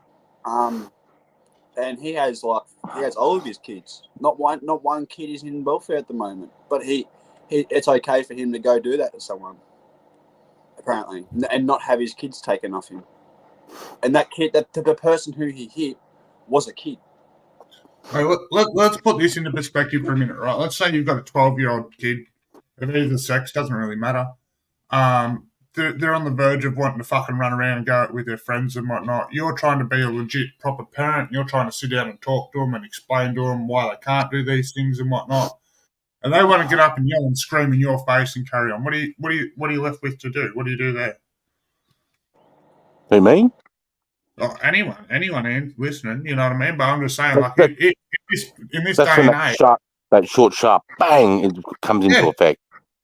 Yeah, 100%. But like that, in my personal opinion, I'm not left with much else to fucking do in that situation.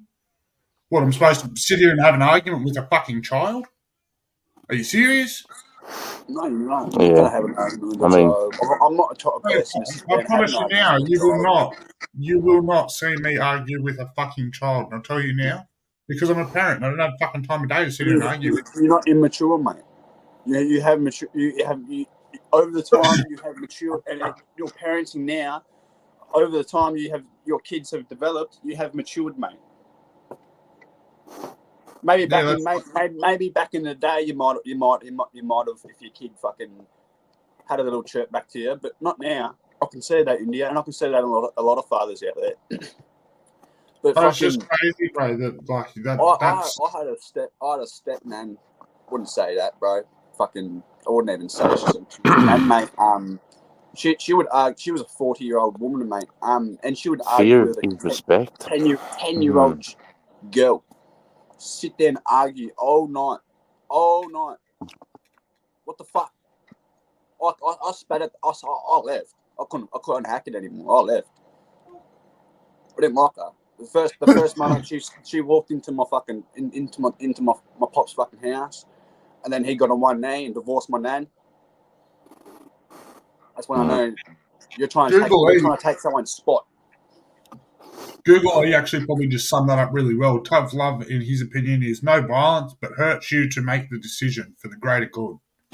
Yeah, fucking too right. Beautiful. There's, yeah. And then Aaron Hopkins also said boundaries and what is right from wrong, it should be taught from a young age. Discipline and respect. Equals discipline and respect from your elders. Yeah, like it's just... Like I'm not that fucking old either. I'm only 28, you know what I mean? I didn't grow up that long ago. And it feels like, to me, the fucking difference between where I grew up And where these kids are growing up, there's 40 years between them. There's not. That's right. But I mean, fuck. You would, oh no, you would have been. I was just thinking, like my daughter's 24, and she was nearly in the era of where we couldn't put hands on them. School would start asking questions, but it didn't stop me from doing. It didn't stop me from being the parent I needed to be. Yeah, it's just bullshit. The predicament you can be put in, but also I'm not sitting here saying fucking I'm the best parent in the world, nor am I saying that there are fucking parents out there that are doing what they shouldn't be doing, because there's definitely people that don't understand the difference between assault and abuse and parenting. 100%, bro. That's why this shit ended up stopping, because kids were getting fucking flogged. Yeah, and that's what annoys me. Why didn't they start fucking forcing people to learn how to become a parent if you were going to be a parent? Oh, your missus and you were pregnant? Here's the course you've got to do. Like, yeah, or disciplining the kid that's been flogged. That parent should be fucking disciplined. Maybe not through court and jail. That's not going to do shit. But harden the parent even more. But maybe through some sort of parenting program or anger management parenting program, rather than taking discipline. I'm talking physical discipline away from parenting. Just because one or two people do it, you don't blanket ban it. You fuck those 1, 2, 3, 4, 5, 6, 7, 8, 9 people up by putting them on parenting courses, anger management, a bunch of shit. And a lot of people don't actually understand, and I say this with respect, but a lot of people don't understand how to do parenting the right way, or how to give a smack, and just leave it at that, or there's that control level and that understanding where these people have gotten to a point where they're like, I'll just hit this cunt and he'll fucking listen. Where it's like, no, you can't. You're not talking to your mate. This is your kid. They don't understand. You're teaching them. They're not taught. You know your own strength as well when you hit your kid. There's a point where hitting your kid and then there's abuse. Yeah. Discipline and then abuse. When the poor little fucker goes to school, and because he has ADHD, he does stupid shit and gets suspended, doesn't mean you need to discipline him. Yeah, but once again, this comes back down to if you had proper, really good support above you and you were disciplined in the right way, bro, you wouldn't be going to school playing up that little bit because you know what it's going to cause you when you get home. Or if they did the right thing, you'd be going to the right school. Because I knew what I was coming home to. But I also know your situation, Raymond. That's why I'm not sitting here saying don't take that personally. But I'm just saying, for example's sake. Yeah, and it's a generational thing too. You have fathers that were fucking abused as a kid, and then went and abused drugs, and finally knocked the chick up. Oh, we're gonna stay together. Let's have a kid, and then fucking doesn't know what to do because he resorts back to what he did.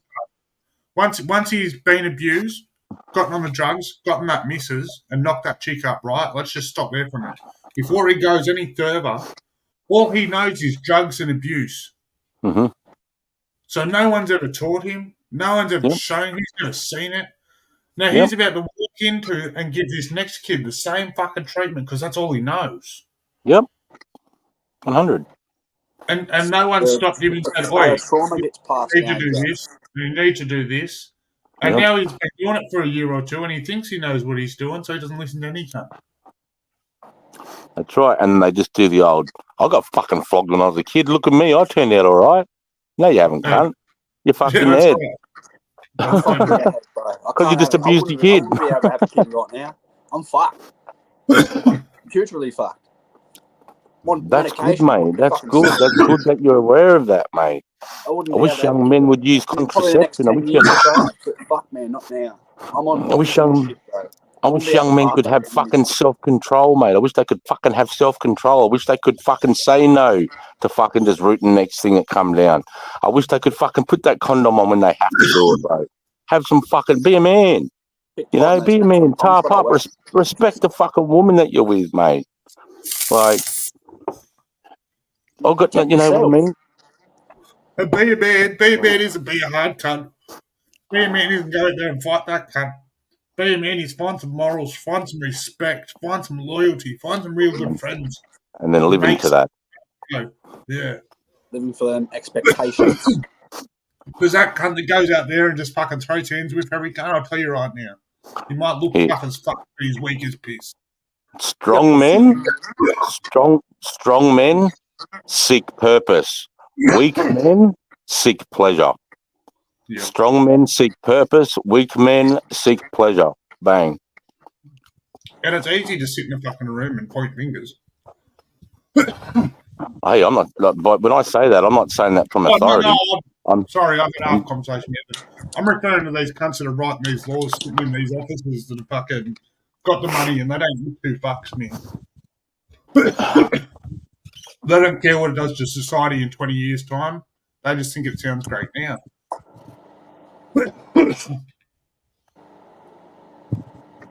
I just heard gunshots. Bang, bang. Probably your mate. What's his name again? Dale. Dale. Probably shooting some fucking intruders. Trespassers, mate. There's something popping off somewhere.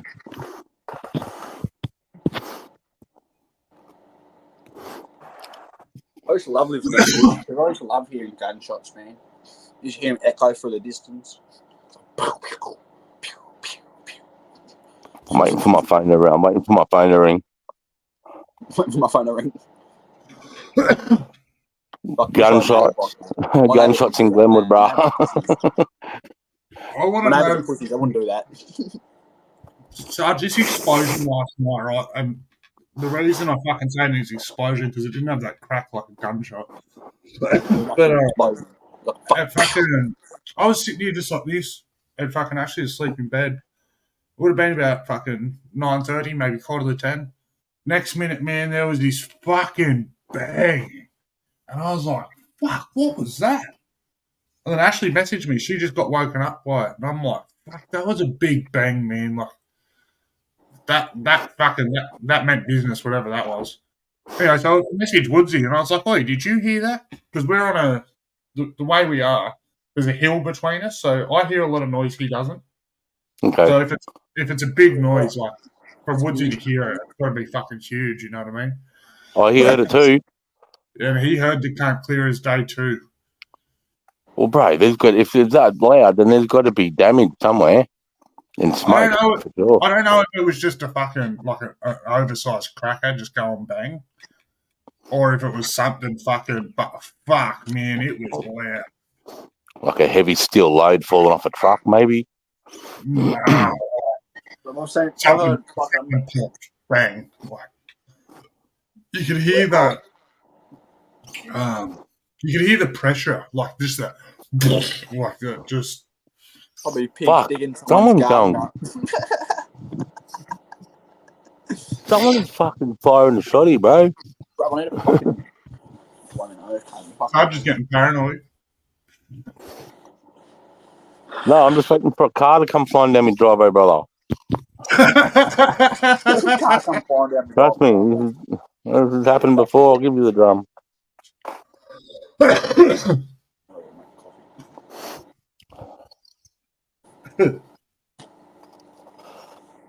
It's been crazy the last few nights. There was a fucking massive fucking accident in the corner here. Because you're in the...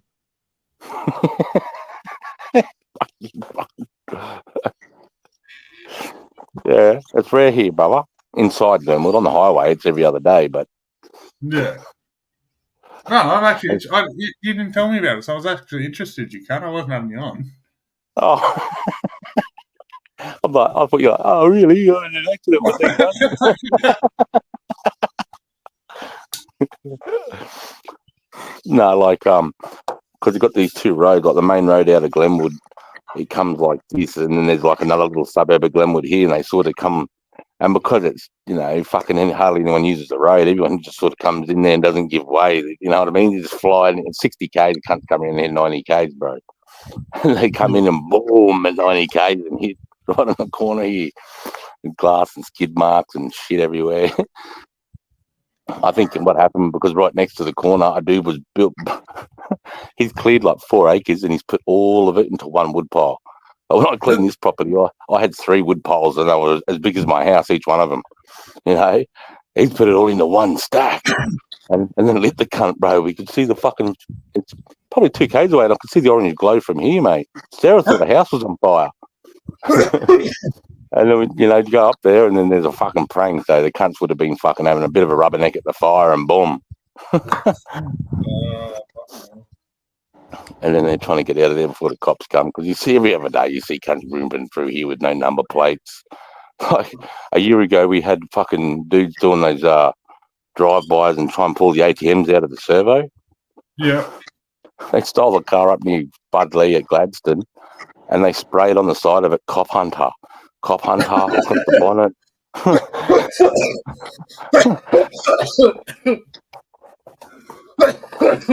No, they didn't. Did they really? Yeah, no shit. No fucking shit. Yeah, and they come down from fucking Spudley all the way down to Gympie, mate. Robbing servos and like they were in Glenwood here, fucking ran through the fucking front doors, but they couldn't get through the ATM. They took all the durries and all that. Fucking hell. And yeah, and a couple of the locals here got photos of them because they're coming down. I know driving past, and they just seen the cunts fucking driving the car through the fucking. So they're taking photos of it, and there's like Cop Hunter all over it. And all I think of is that fucking Paulie Falzoni going, "I am the Cop Hunter." Okay, that's what they were doing. That's what they were doing. Fucking rat bags.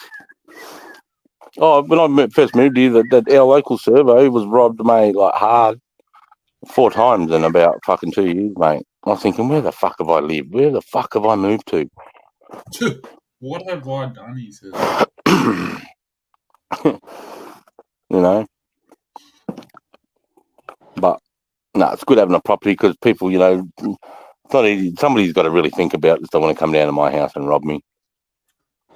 Yeah, and then once they think about that, Chris, like, it's a bad fucking thought for them, I'll tell them that much. 110 metres, mate, every step, man. You got to think about, do you really want to come down his driveway, cunt? Not even that. I can guarantee you an excellent, accurate shot from 110 metres away. Further than that, That's what I'm saying. So you got 110 metres of dead-eyed Donny chasing your fucking ass, cunt.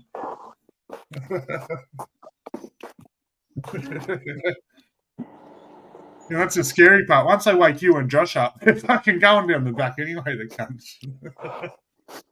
Yeah, my boy Josh, mate, he's fucking, he's getting fit and strong and he's out. He made boxing and I'm proud of him. When I see that video of him doing an upside down fucking chin-up thing. Yeah, I know, bro. He's first attempt at it, bro, and just fucking booze. Yeah, I showed Palo that video. He was super impressed. He's like, I do that video, man. Not many people can do that, you know? And I was like, yeah, I was surprised when he got up there and did it because you need that core strength to keep your body from tipping, you know? That's where the real strength is. That the shrug is nothing. It's this part. Yeah. Hold yourself in that position, bro. Yeah, I was super impressed. He's doing muscle ups now. He can just go on that bar up there. Yeah, he muscles up. He muscles up and then he throws his head through the roof. Fucking hell. Yeah, no, it's good, mate. If it wasn't for his back, mate, he'd be in the special forces already. He was going to go special forces direct entry, mate, because if you're super fit and super intelligent, they do a special forces direct entry where you can go straight to 4RAR. You go through Kapuka, then you go straight to special forces, bro. You skip the main army. But only special people get selected for that. He fit the category. And then with all the, as you can imagine, from when he's 16, bro, I've been feeding it to him, mate.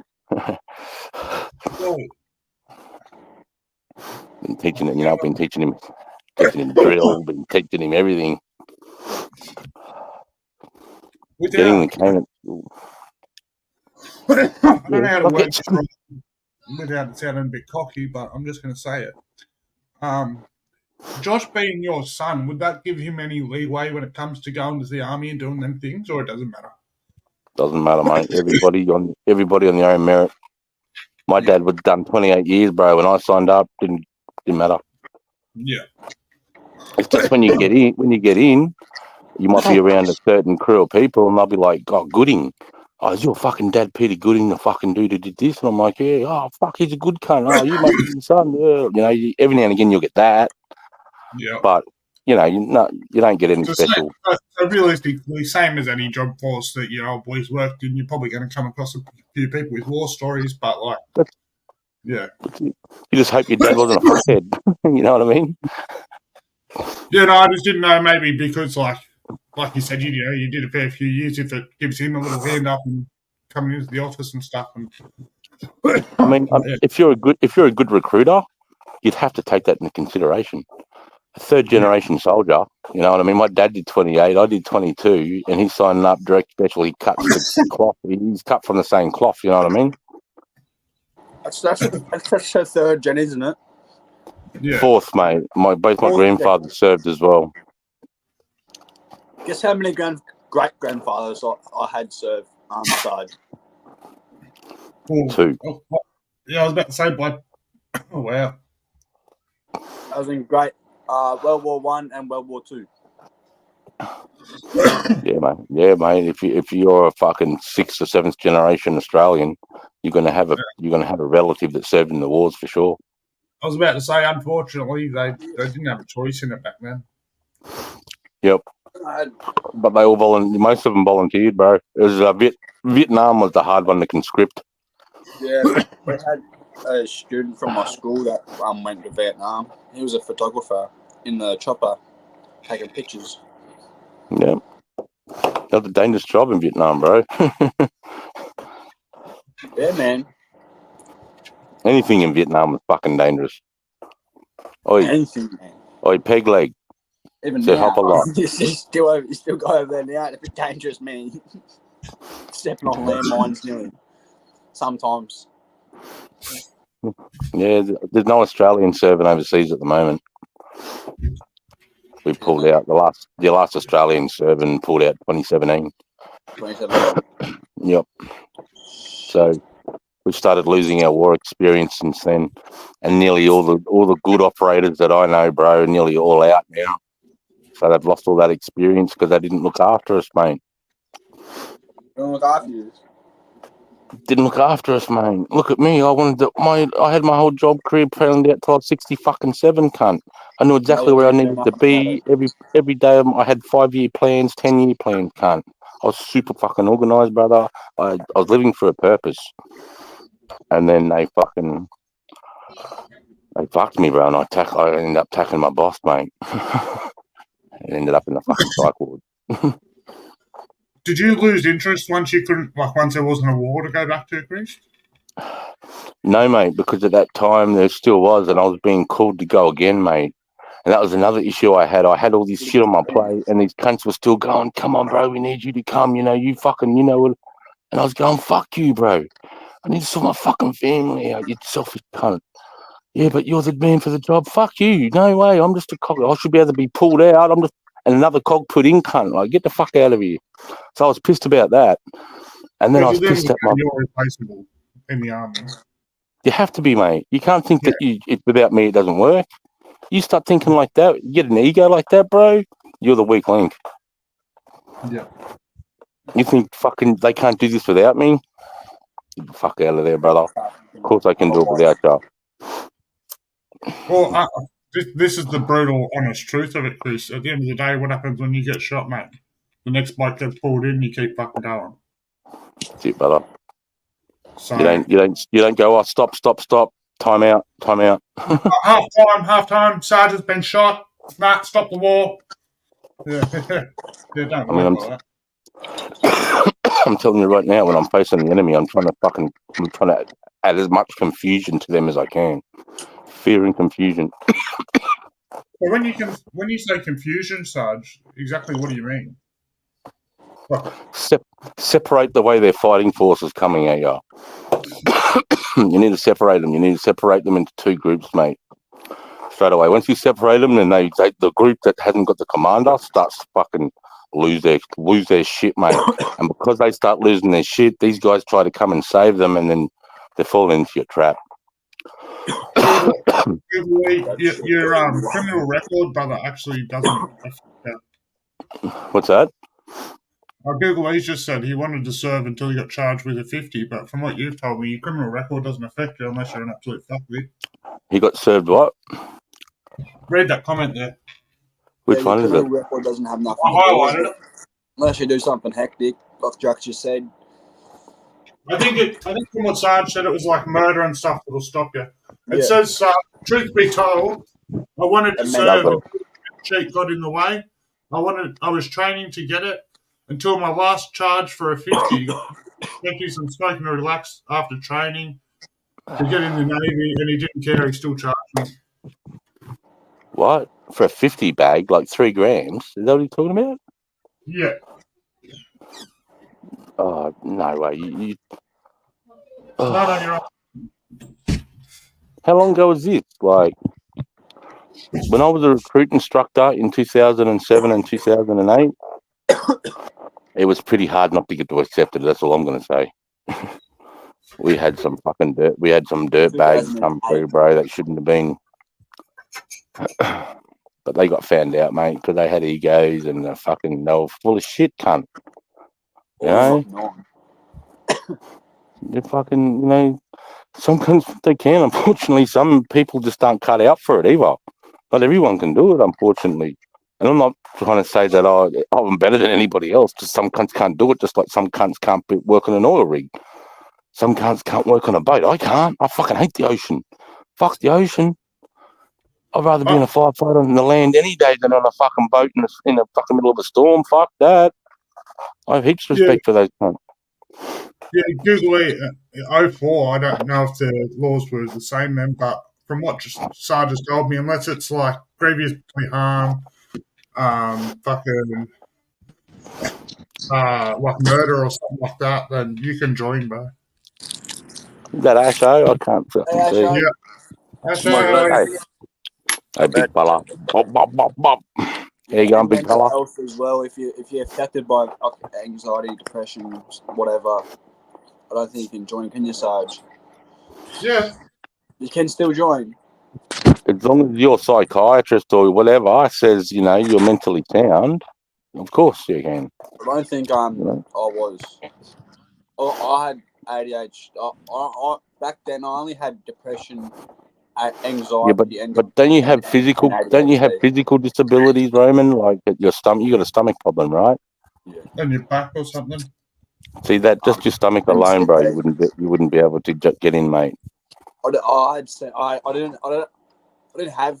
I would have had CP then, but it wasn't diagnosed. I wasn't diagnosed with CP, cerebral palsy then, but I was diagnosed with like twisted bowel syndrome with like 20 or 15% of my bowel, and then I couldn't do training.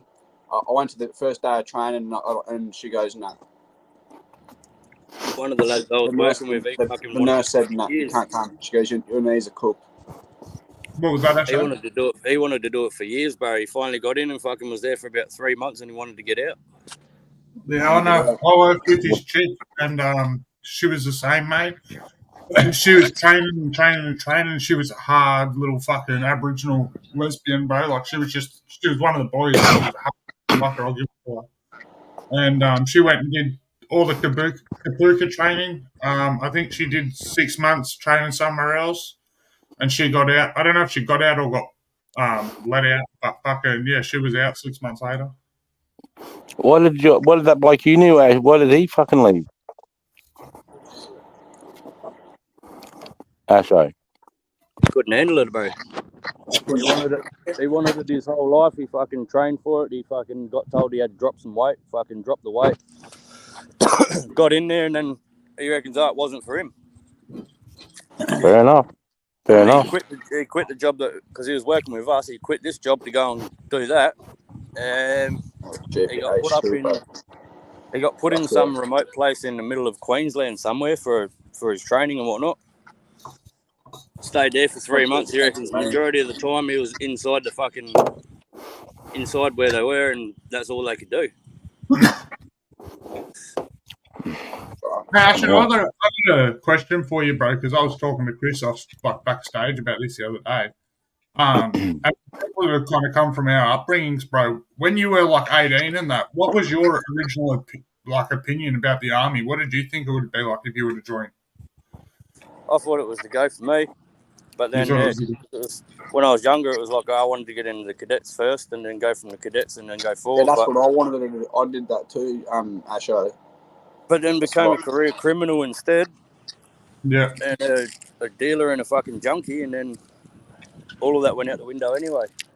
That's where it comes from. That petty crime shit. It leads into fucking drugs, man. I swear. Each person I know that have had their own experiences with it, they just do it, man. You don't do petty crime because you got a job, bro, man. That's the honest truth, bro. What's that, man? You don't do petty crime job. I've never done any of that shit, brother. I was working as a heavy tyre fitter, so like truck tyres, earth-moving tyres. Yeah. And then I thought, well, you know what? I'll put a percentage of my pay in buying gear.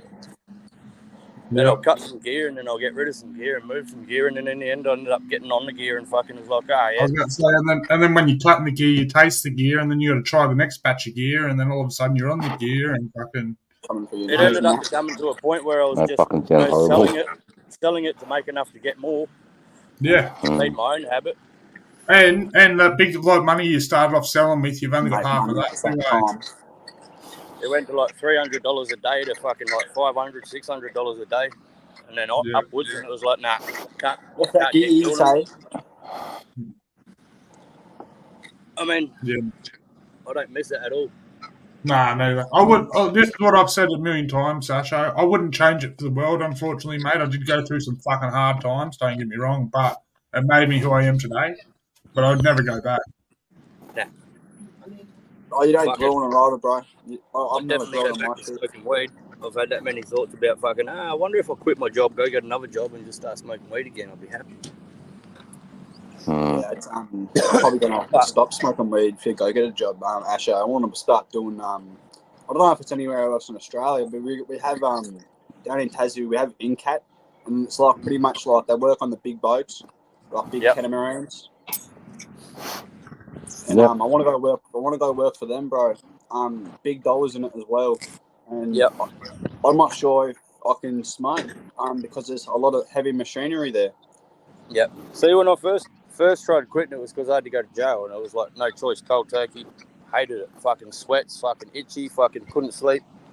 Million thoughts running through my head. And then when I fucking quit for the job, it's completely different. It was like fucking I know what I wanted to do. So it was like fucking the first 2 nights it was hard getting to sleep. Third night started. I'll probably get on the CBD instead, Asho, because I've heard that CBD actually helps me sleep, man. It actually does. Yeah. You feel a lot refreshed after taking CBD for nighttime. THC blocks, it's psychoactive, bro. It's THC is pretty much just you just the high part of it. Yeah, the psychoactive part. The CBD part is where you get all the good shit. Where you get your sleep, you get your muscles start relaxing. Actually, can I just say, before we stray off the topic, fuck, bro, and for you to recover the way you've done it, become the person you are, fucking hats off to you, brother. Fucking as a mate, I'm proud of you, mate, and fucking keep up the hard work, eh? Fucking life, my bro. Cheers. Inspirational. That's what it is. 17 years of fucking smoking it non-stop. With 6 months off because it was away on holiday. Yeah, and then, I did 2 years straight on the shit, bro, and like, fuck, I went pretty hard, don't get me wrong, but fuck, even that 2 years, I was ended up being a half ball a day smoker, bro, and I was just fucking, I was a shit person. I was a fucking shit person. The problem I had with the gear is I started to develop a fucking big ego. I was like, I'm invincible, and then ended up running through a Sudanese household and intimidating the whole fucking family because they come out and had a fucking yell at me because I was at the front of my house carrying on about getting salts and cutter. Yeah. So I lost my shit and ended up in their house with a machete fucking antagonising this whole fucking family. that just come out basically saying, "Shut the fuck up! It's like 3 a.m. You're carrying on." Yeah. And it was like, that was a bit of a wake up call. Like, this is fucking a family man with his kids, and I've carried on, fucking run in their house and fucking barricaded them in their lounge room. You know what's funny, bro? Completely different circumstances, but same kind of thing. I think I've told you, I was blacking out behind the wheel, bro, and I fucking woke up parked in some cunt's front yard.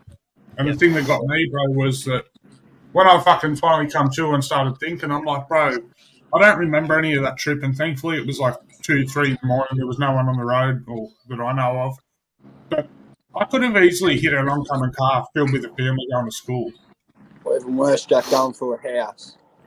Bro, not even, bro. Nothing's worse than a fucking carload of a family going to school, bro. I'm in my fucking 3-inch lifted 33-inch tyres, fucking four-wheel drive, bro. I'm going straight through them cunts. Like, there was no... And anyone else on the road that could have just died just for going to work, but just doing their everyday thing. Because I was off my fucking head. What I see, mate, is a bunch of guys, man, that I've met, you know, that I can gauge through my experiences that would have been fucking awesome soldiers, bro. They would have had mad fucking careers and awesome soldiers. I mean, and I just think, fuck, we've had these cunts on our side, you know, we've had you lads on our side. The more you tell me that, Chris, the more I think about, like, imagine if Chris was our fucking platoon leader, cunt, and you just had all us cunts and soldiers. It probably would be a fucking good thing. You seen Full Metal Jacket? Of course I have. I'd be Officer Piles, right?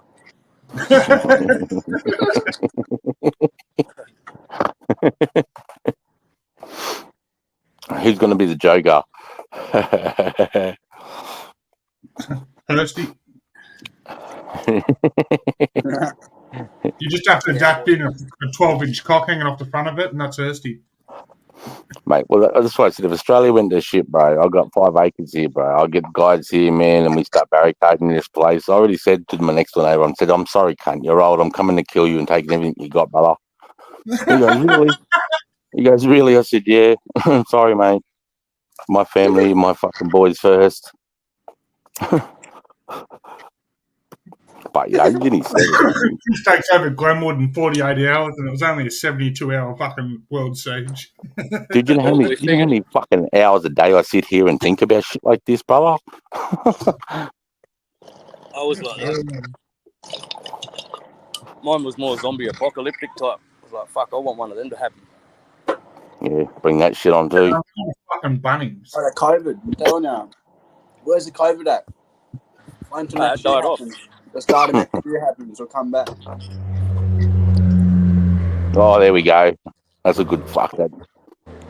That's a good. I haven't heard that sound for a bit. Airplane. Yeah, that was a prop. Yep. We've got all the American jets over at the moment. They just did the fucking what is it? The fucking they did some fucking Air show. No, they're doing the fucking rap games or some shit. Yeah, we had them over here a couple weeks ago. Over in Sale, Victoria, they have like all the PC-21s. They do their training roulette. Yeah. When we're on the beach the other day, that's amazing to watch, bro. Like barrel rolls, fucking go up midair. They're the ones with the fucking loud motors. Fucking stall. So the other day when we're on the beach, bro, we were fucking cruising along, and the American jets, and you can hear them, they're heaps louder than the fucking Australian jets. Like, they're fucking noisy. Come smashing over us. I was like, fuck, that's sick. And because we're up on the dunes, like, they're pretty close. And then me and Dad are sitting there having a beer in the billy, and fucking next minute, the big fucking, what is it? The big radar, the fucking one that does all the searches and shit. Yeah. Oh, yeah. Bro, that come over, like, just over the top of the fucking dunes, like, just With nice the big and... circle on top of it. The big radar circle. Yeah, it had the big radar thing on top of it and that. That's a jammer. Yeah, they use those to block out all the signals, Sarge. So, China can't, for example, Chinese spy ships can't fucking get any information when they're doing their training. Similar, mate. What it would be perfect of one of those airplanes would be in Ukraine. And you know those drones, how those poor cunts are getting fucking taken out with $300 drones with mortars attached to the fucking things? It's a joke. I can't believe that's even happening. Just If you put that plane above that fucking war zone, bro, none of those drones would fly. one of those drones. You're It, right. They'll block out wouldn't be a everything. thing. It wouldn't be a fucking thing. So is that Yeah. why it says near all the RAF bases around here, like no drone zone, because they'll just drop out of the fucking sky? No drone zone is so one, so that you don't have any accidents with the planes, and two, you don't get any cameras or intelligence or see some sort of plane you're not meant to see, shit like that. Yeah. Yeah. There's a lot of hush hush on certain RAF bases I've been to. Oh, fucking no, Fash. You know, Right, I mate. know you'd know all about it, Chris. Fucking the Russian helicopter they got pulled down, stripped apart, and they put it all through bars all across Australian bases at the Afghans. No, I didn't know about that, mate. It's a Russian Tiger or something. They fucking shot it out, basically told them to turn around. They put them on a C-17, sent them back over to fucking home, and kept their helicopter. Stripped it down. They've got the guns, they've got the fucking props, they've got everything fucking all across different bases across Australia. Wow. That's awesome. Basically, fuck you, go back home. You're not taking that back with you. Well, I know when my sister Go back bought where her you come house, from, mate. We're the keeping fella the lived shit. across the road, Asho, he worked that high up that we couldn't have a conversation about his work in the RAF base. He was in admin in the communications and stuff, and he just genuinely pulled me aside and he goes, look, I'd love to have a conversation with you about work, but I can't even talk to my family about it because it could lead into something, or there's so many possibilities. Yeah, And they've signed an agreement, Yeah. a And non-disclosure he's like, fucking. so with all respect, if we just couldn't talk about my work that way, I don't have to feel like I'm a rude cunt for shutting down conversations and stuff. And I was like, oh, no, that's all right. One of my Yeah, mates that's actually, what, his missus works with Lockheed, and they've got a lot of shit that they can't mention. And it's like, you know, they're talking like big dollar figures and shit that they're moving and fucking shit. And it's like, oh, so what are they buying? Oh, we can't say shit. Yeah. Oh, yeah, Phones Lockheed like Martin, listed bro. into- Holy shit, mate. You know, they're the cunts coming up with the skins and the fucking systems for the F-22, F-35, bro. Yeah. You know, Lockheed Martin, mate, they're doing, I think they're even into space, into other crazy CIA Well, black. they're in the black space shit, shit. surely. They have to be. I've seen their Yeah, shit. They have to be. They're way up there with the hush hush. In fact, I believe They're real private fucking with their information. They're up there with fucking... the CEO of Lockheed Martin, who is now, I think, the CEO of NASA, once said, actually looked into the camera and said, "We have the technology to take ET home." He said that. Turn 18 Yeah. home. Have you done much work in Newcastle, Asher? Yeah. Like, What you rap have to base is work- up there? That Williamstown, isn't it? Yeah, Williamstown, yeah. Yeah, we go up there every few years. You have Just to- for watching the 35s take off, the Hornets. You'll have to let me know next time you're here, bro. I'm 10 minutes from the airport. Yeah. I want to come up. Yeah. I want to see some hectic planes when I come over to Australia. I want to see some big planes. Asher will probably agree with me here. Once you stood at an airport for 10 minutes, you've seen one plane, you've seen them all. Yeah, Damn, it doesn't get any less Depends exciting. on the airport, lads. Yeah, Like like, in I don't... Darwin, if you ever end up in Darwin, you'll see Ospreys, which are like fucking. They're like They're pretty cool. Fuck yeah, they're wicked. They take I off mean, like look- a helicopter and fly like an airplane, bro. So the propellers go up like this. They lift up off the ground and they tilt their fucking props forward and then fly like an I know the airplane. quadcopters with the four propellers. Two. Two. So one of And them. then they got the Chinooks. They're a fucking nice thing to look at. Yeah, so I suppose I'm pretty I've been privileged here. into them. With that place, they get a lot of the cool shit here. So, like, my whole life, all I've seen is the fucking fighter jets and the fucking Chinooks and shit, and like, Yeah, fuck you. We get fuck all Yeah, I've seen. We just Everything fucking jet thing. everything you guys are saying, I've been in. Yeah, bro. oh yeah. So in Darwin, they just finished. I think they've just finished it. The fucking I can't remember what it is. You'd remember the name. Project fucking Land 125? Pitch Black. There's some concept. Nah. The Project Pitch Black. And I was Yeah, like Pitch this Black, thing I where was they get all watching the one fucking all of the fucking defense forces like fucking Singapore, America, Italy. They had them all over. Italy That's fucking weird. ended up ejecting out of one of his planes, and fucking that ended up exploding. Where you want fish indoors? But yeah, Oi. fucking I'm still eating love Jack. watching the C-17 take off. C-17s are one of my favourite to watch fucking take off. The old watched Hercs, the they're fucking- fucking amazing to look at. Yeah, I don't Especially how they understand leave the what fucking happened, nice black trail behind their fucking props. I love them, bro. I love the C-130, bro.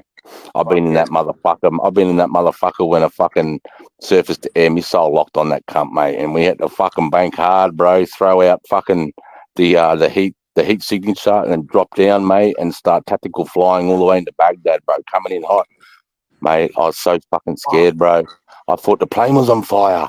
I just seen flames coming out of the wing, and we're banking like this. I was like, holy fucking, the loadies are going. I'm like, where the fuck are we? Because I know these. If you want to crash in a plane, you want to be in a C-130, bro, or C-70. You want to be in one of those cunts, bro.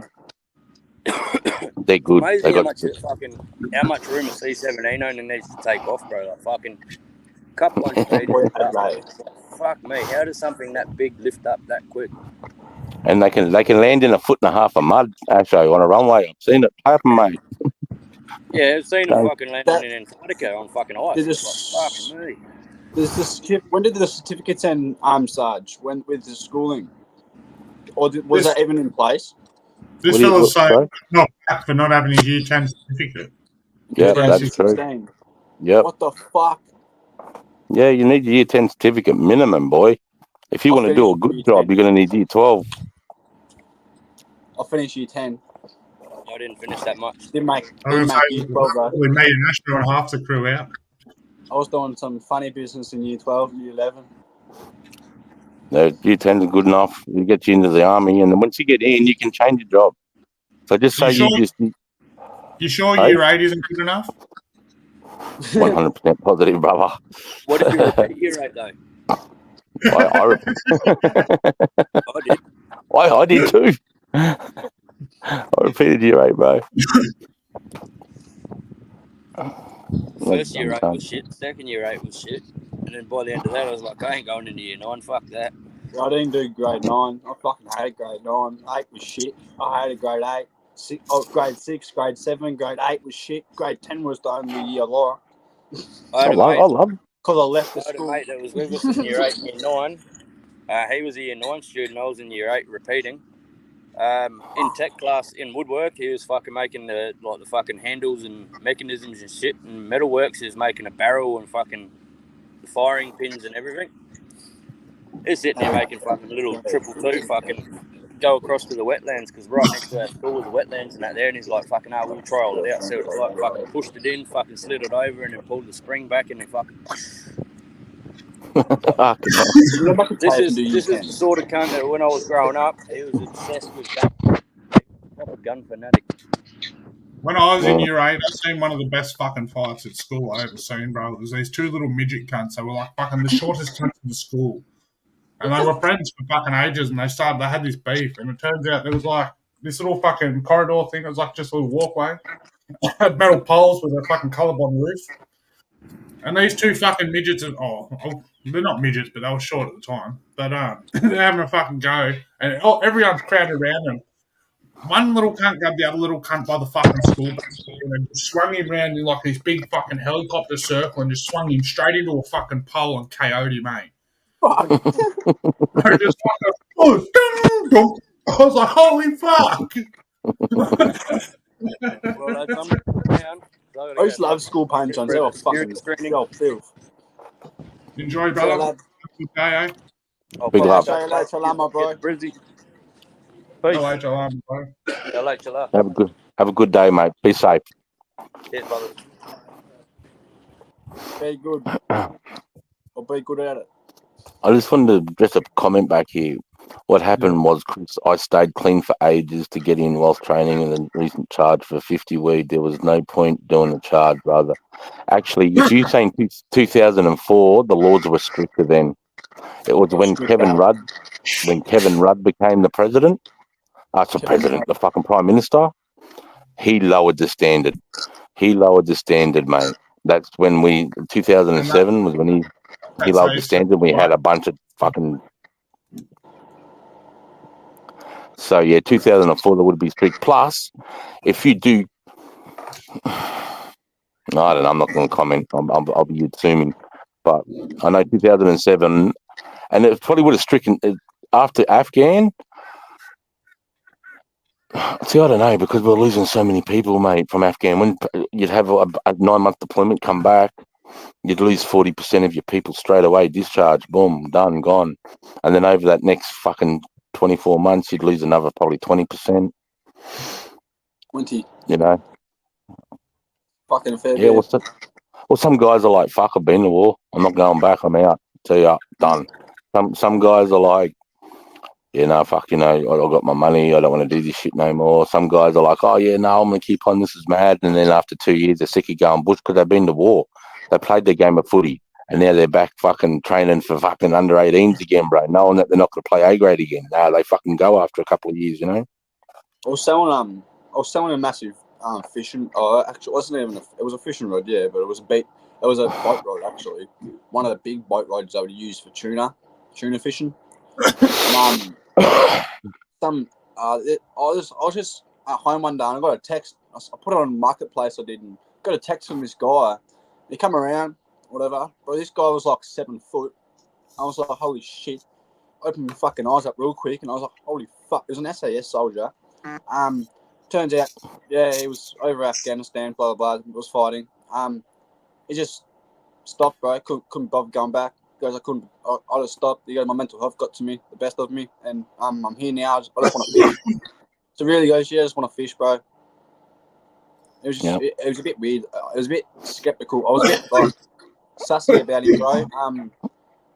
Because he was like acting weird. Like it was like, oh, I just want the rod, not the I like this fish seeker that you can use. You could like hook it up to your phone and coordinate it, put the coordinates in. It'll take it out to sea, bro. Fucking 100 meters out to the drop off.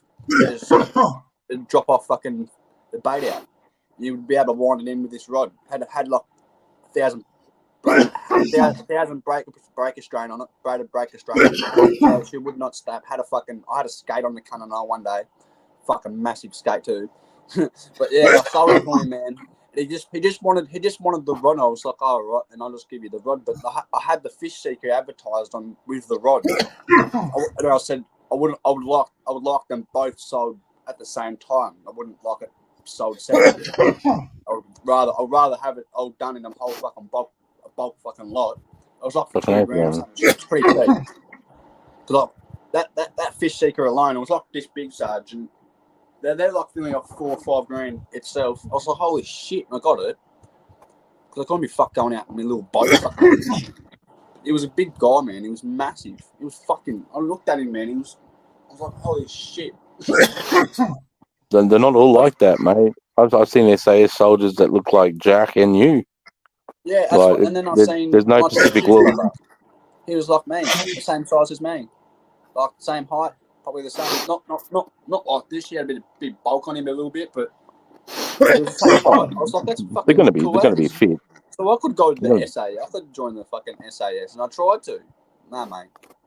No, that's not the first one you want to go to. You want to do something else, and then you want to go to that. The SAS, you've got to be a senior soldier to even apply. So you've got to be serving in the army for at least. Well, they won't take anyone under 24. They won't take anyone under 24, and they won't take anyone that's done under 3 or 4 years in the army. Oh shit! He'll be back. I'm a little cunt. 60 kilos always had the back of my mind that I wasn't big enough.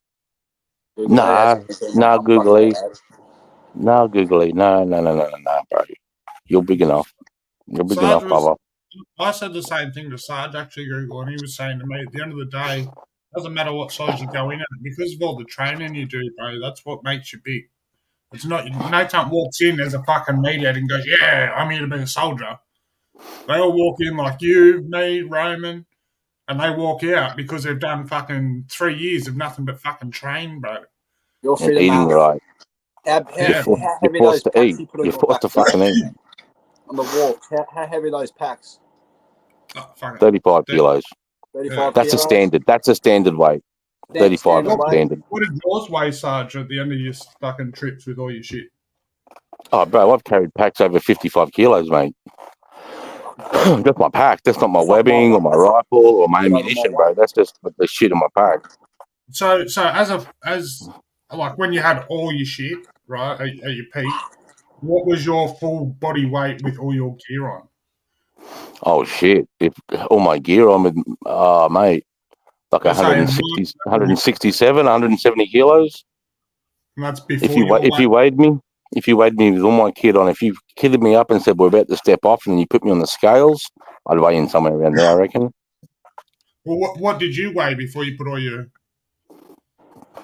About 100, 101.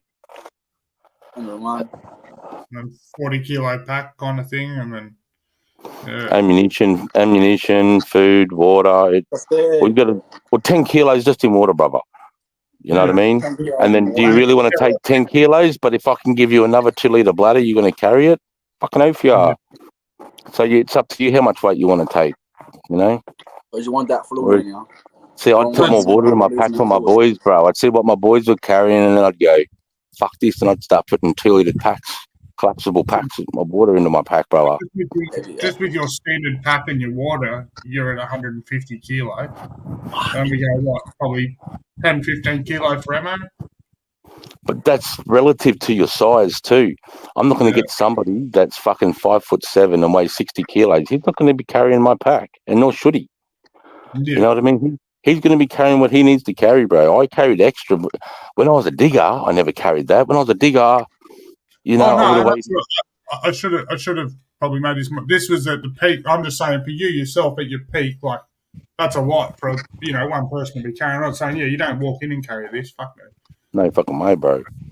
But No, that was you're 20 years thinking of experience. all your men, and all the rest. Like I'm just trying to account, like you said. So it's like 180 kilo of, and that's 80 kilo of just extra weight. So if I was a young soldier and I'm a young infantry soldier, I'm going to weigh I weighed about 78 kilos. When I was a young fucking infantry soldier, I weighed about 78. My pack would have been about 37. Then probably 12 of my webbing, 5 of my GAT, and then whatever extra water or food or, I wanted to take. And then the section commander might say, fuck, we're going to be gone for another, I don't know when we're going to get a resup, lad. Everybody's taking double ammunition. And then that adds fucking 8 kilos to everyone's pack immediately. But you get used to it too. You get used to walking with weight. The only way you can get used to doing that is by fucking doing it.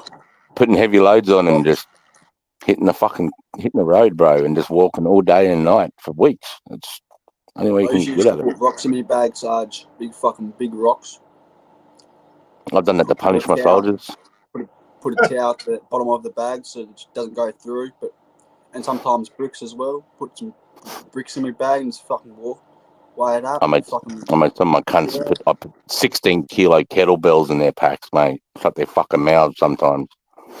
You want to keep talking, cunt? Oh, you're doing it that easy? You can fucking talk and wag your mouth here, cunt. Shut your fucking head, bang. Put that in your pack. Sometimes I have to treat cunts harsh, bro. Like I said, I wasn't always a good. Unfortunately, I knocked teeth out of a recruit, mate. I lost my shit and fucking knocked a cunt's tooth out as a recruit instructor. Like, that's the epitome of disgusting, mate. Hitting your subordinate. Cheeky fucking cunt. He's lucky that's all he got, but I'll fucking tell you that right now. He's going, you're fucking nothing. Out here in the street. Out here in the street, you're nothing. You're just a fucking bully with cams. Fuck, boom. Boom, mate. It would have It wouldn't even seen the fucking. He's in the street, mate. Like my mate's holding him, going, "Cunt, you just fucking knocked his teeth out."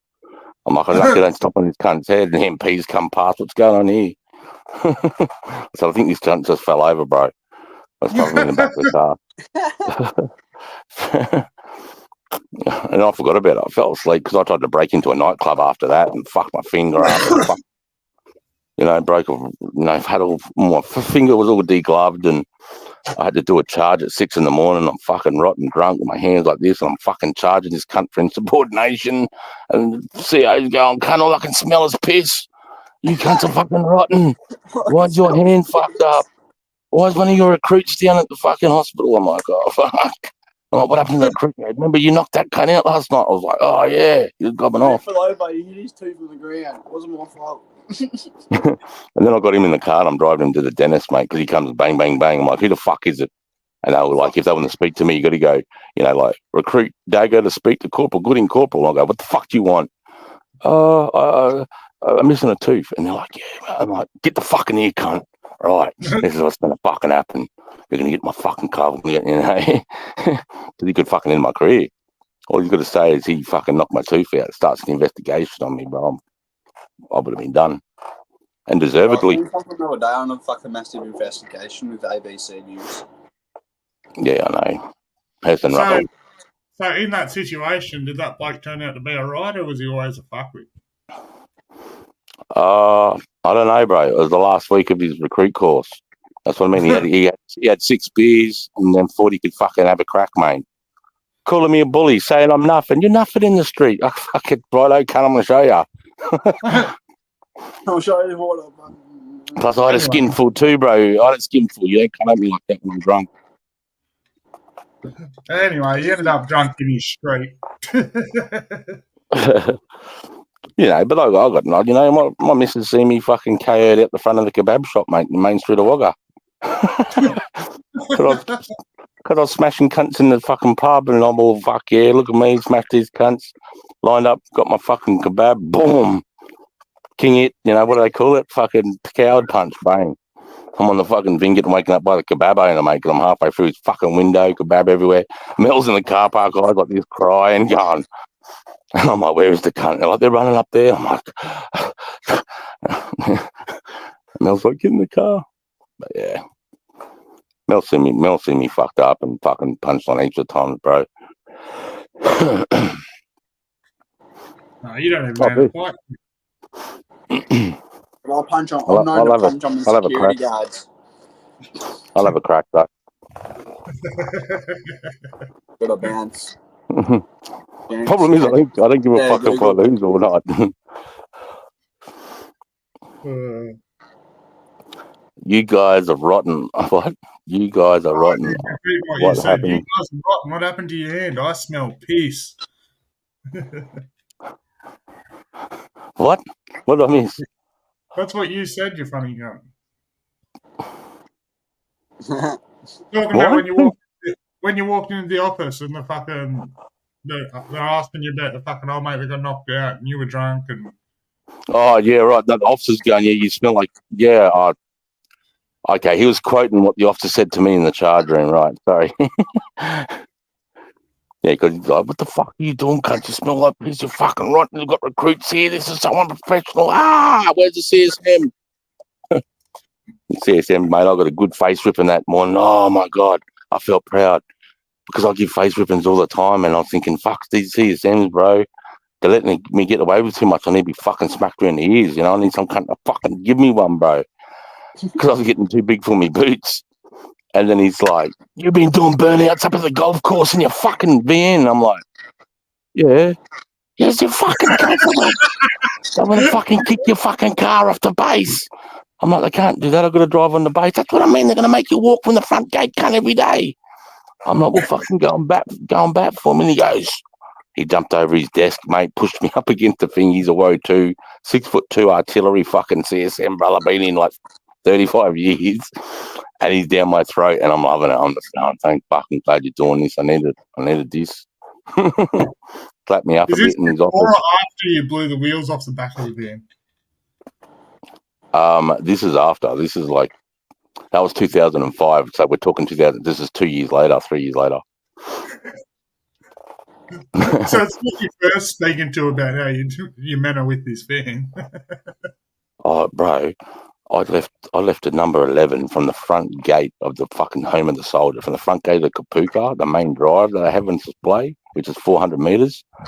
I blew 2 tyres the whole way up that road to my VN, bro, my VNSS. Second last night I was there. I was like, fucking bye! Every time they come to me, he's going to see my skid. And the RSM was around my house that morning, bro, 6 in the morning, feeling my guards for rubber, but I knew I was out there washing it out, and I watched it at my mate's car and then parked it in because I knew some company would be coming. Fucking hell, Goody, there's only 2 cars in this place that can do a burning like that. Yours and mine, and I fucking didn't do it. I said, I don't know, I saw some old XC Falcons fucking around here last night. Like, get fucked, cunt. But they couldn't prove it. And my mate goes there 2 years later, he goes, hey, you'll fucking burn it, it's still there, can't I? And I did one on the BFA. I did them everywhere, bro. I did them down the range. On the range, bro, up with fire. I was a bit loose like that. This is where I did my knee in, Sarge. It's the old fucking... They used to test the fucking tank rounds and that here. That's in a solid plate. You put a Coke can in that hole.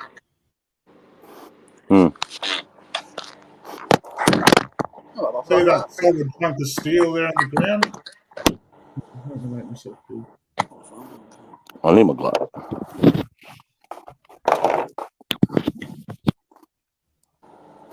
Yep. See that bullet hole through it? Yep. Yeah, it's torn that apart. Fuck yeah. That's from the old, I think it's the Second World War.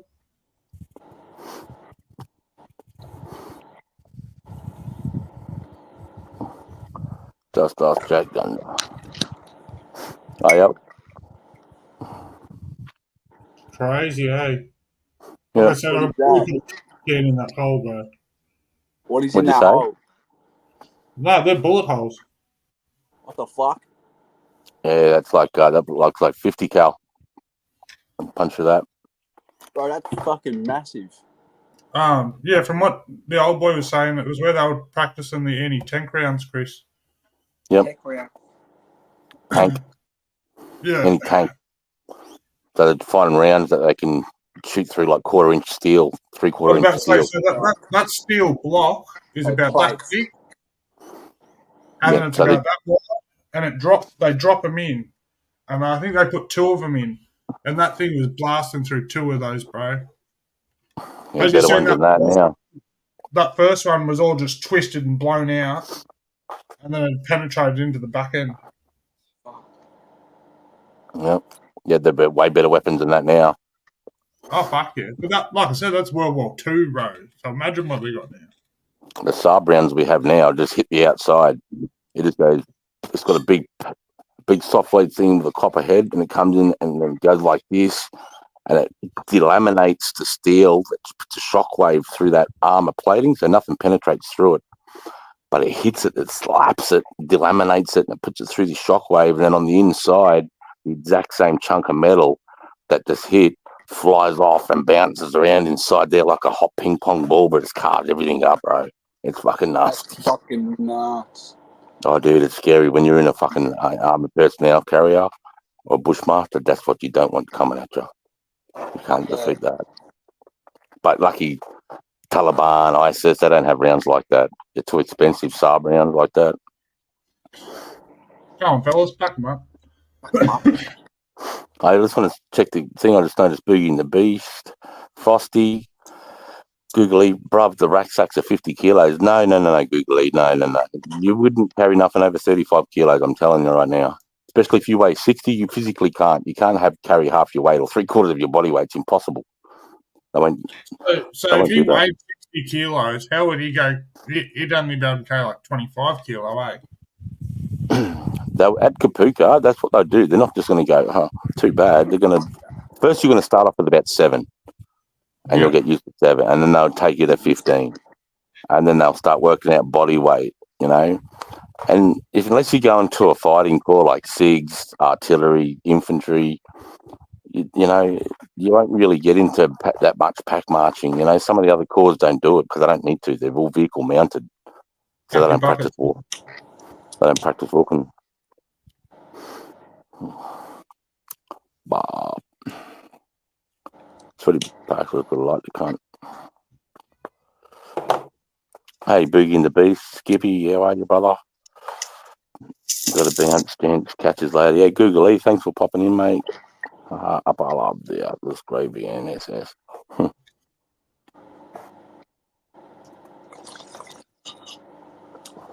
I didn't have the Atlas Grey. Mine was the mine was maroon. The actual colour name. But I painted it citric acid. I painted it citric acid. I put stripes down one side, GT stripes down one side. I put spoiler on it, put 19 chromes on it. I rebuilt the gearbox, I put a Storley in it. I spent fucking heaps of money on that car. It was tough as. Then I got to Brisbane and got bored and went, fuck, I want to do it with a manual. I'm going to do it on a VT. And then built a VT. And then got sick of V8s. And then decided to fuck around with four-wheel drives again. And then got bored of that and back on the bikes. No, you bought a Jeep. That's what you did wrong. That was a good car, bro. That was a good four-wheel drive. It was good. But I'll never do it again, yeah. Look, they're great while they run. Like, don't get me wrong, if I could get my hands on an old XJ or something, I'd probably buy one, but they'd have to be cheap because they're fucking expensive on parts. Yeah, well, I've got a Cherokee here, bro. Yeah, it's the wrong shape. That was a good skid, but it does.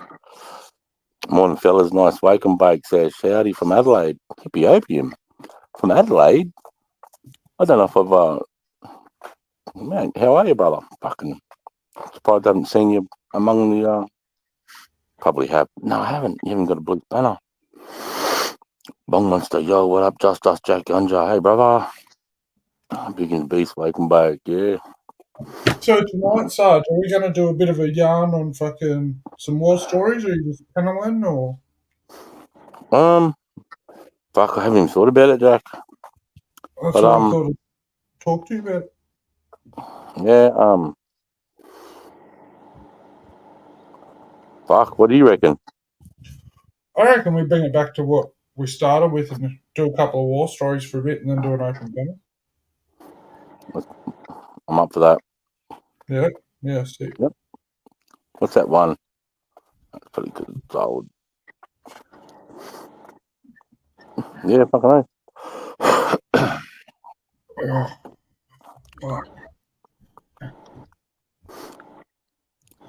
Lee's getting a bit better today. Awesome. It's going awesome. Kind of like planned. It's like kind of looking like Sunday. I'll be walking-ish, so. Yeah, fucking good, mate. Any progress each day's progress, fucking know. But, mate, I'm still going to call you peg leg. Old one. You should have seen it, can't you? Ashley's got all these bits of bed laying everywhere and she fucked off, and I was like, fuck it. Put beds together every fucking day for a living, cunt. Like, I'll fucking go and suck this cunt together. Mel showed me, mate. Looks good. I've got fucking like a legs, like I've got it all stood up in the middle. I've done it all by myself. I put the dowels in and everything. I've got like one bolt and everything. I'm like fucking in the middle, like doing these circles, just spinning around. You would look like that on the ground, spinning around. Because I can lay on one side. I can lay on one side like a little helicopter spin. I'm gonna fucking call you Ray Gun, mate. Yeah, break dancer, bitch. that was Jack in the room. I'm glad this is camera in there, bro. It looks like fucking funny to watch, but.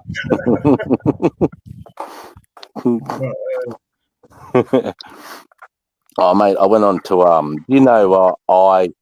I love Weed Live Tony. You know that guy? Not off the top of my head. I probably do. He's a pretty cool cat. He's got a girl. He does lives with his missus, and her name's Bagel. Oh, yeah.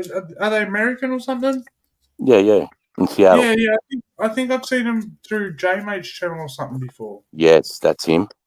He Yes. came up on our live last night. Yeah, right. I see. And so then I was ready to be done. Everyone was done. I thought, I just sneak over and go and say, because he went live straight after mine. So I jumped over there. But before I did, I was just lurking in the chat to see what they were talking about.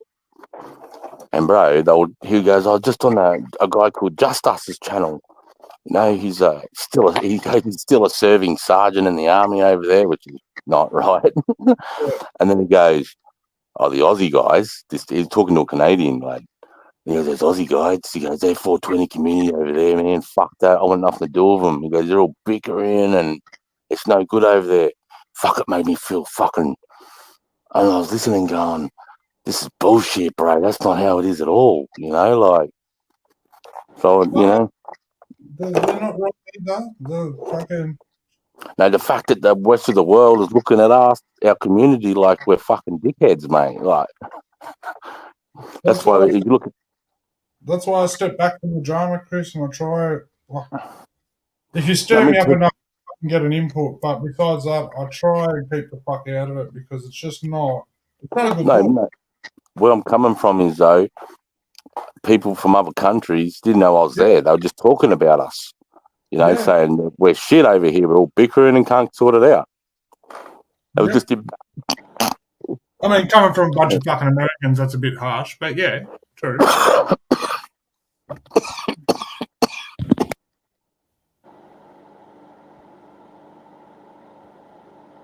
It's just embarrassing, mate.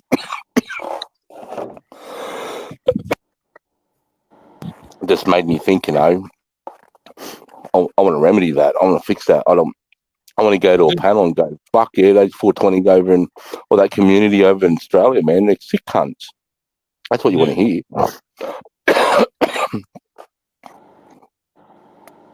But yeah, I just thought I'd throw that out there. That cunts are, you know, talking like that, and I thought that was pretty shit. But, you know.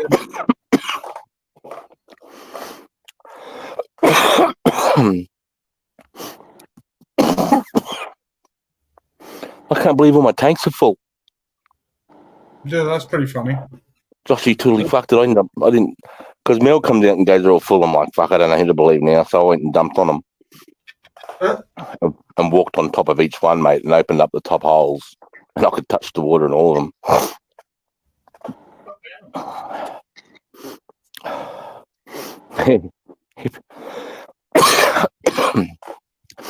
Usually pretty chill, the 420 community, few bad apples and drama queens, but it's rare, yeah. You're going to get that anywhere, though. You get that in the army, you get that in the workplace, you're always going to get that.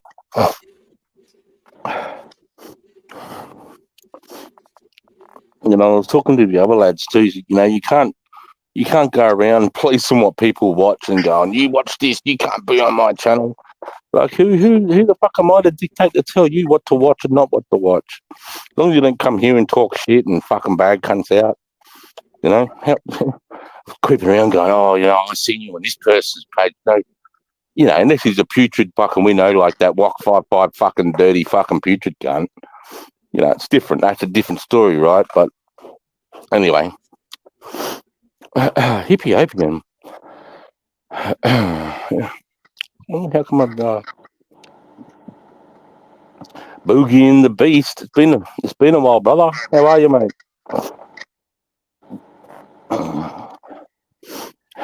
Trent's still here. Legend. He was the first one here when I was having my breakfast. Actually, Trent was here when I was having my coffee and my brekkie. Fuck, I don't know what to do, guys. I'm meant to go in town.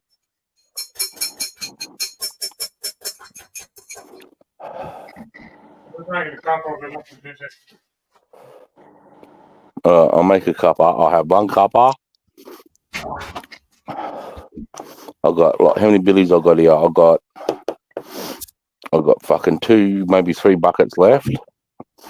And I'll go, all right, I'll have a cuppa, I'll smoke these 3 buckets with you, and then I'm going to have to go to town, so I'll spend another 20, eh? I was going to say, we can wrap it up here and talk shit backstage if you want. I don't give well,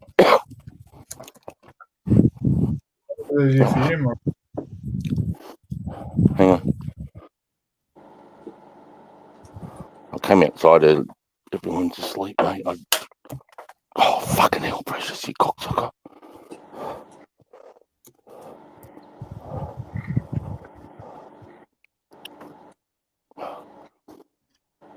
God, be very, very quiet because we hunting rabbits.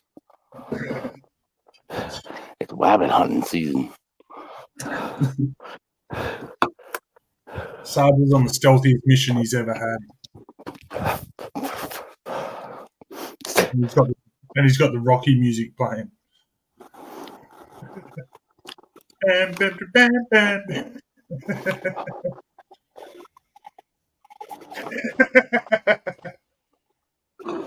Yeah, to go down and get the coffee. Sorry, everyone.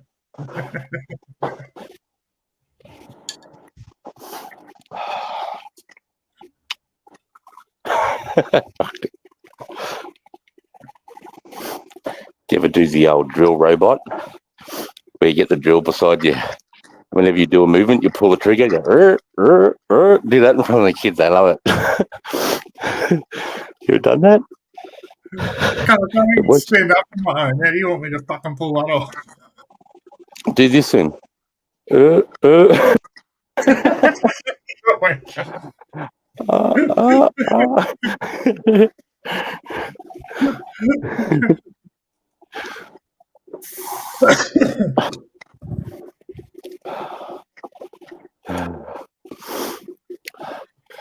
I just been keeping quiet, bro.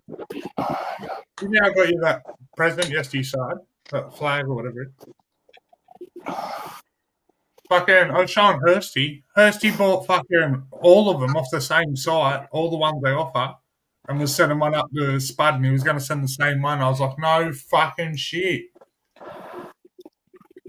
That's sick. What's the odds? Yeah, like he's already got his. I've already ordered your one, and like, yeah, he's already fucking. If you watch the start of this, bro, I was talking you up about that actually. No. How much you don't like it and that, yeah, I know. Yeah.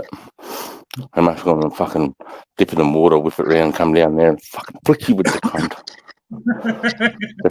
just like those little Afghani kids in that video I got.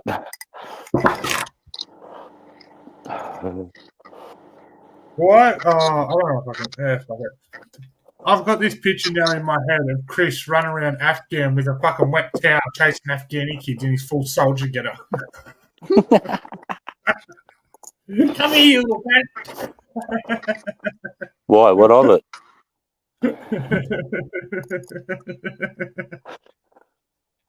Next minute, you're in a fucking courtroom next to BRF. Yeah, I gotta be careful, eh? What I say. ABC be around here. Want to take my fucking medals and shit. Fuck, if ABC come down my driveway, mate, I'm gonna Sparta kick that cunt straight in the chin. Anyway, let's not get a stand off the YouTube before we go. No, come in here, ABC, you fuckwits.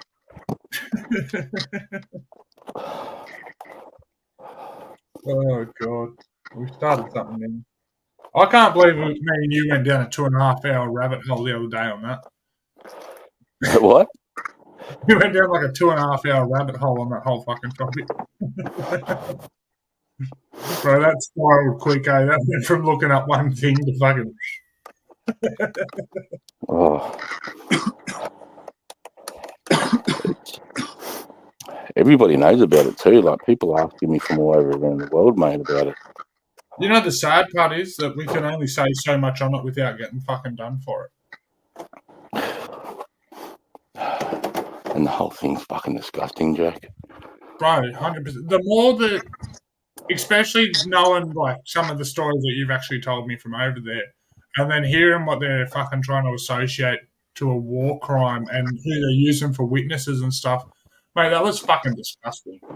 These are some pretty big names. No, not even that, bro. Like, what? Like, I can't. I'll probably get a strike if I go into it any further. But if you go and spend 10 minutes yourself, you'll end up there for 2.5 hours. But go and do a little bit of research and see who they're using for witnesses and who they're trying to charge this by and how they're trying to charge him. Like,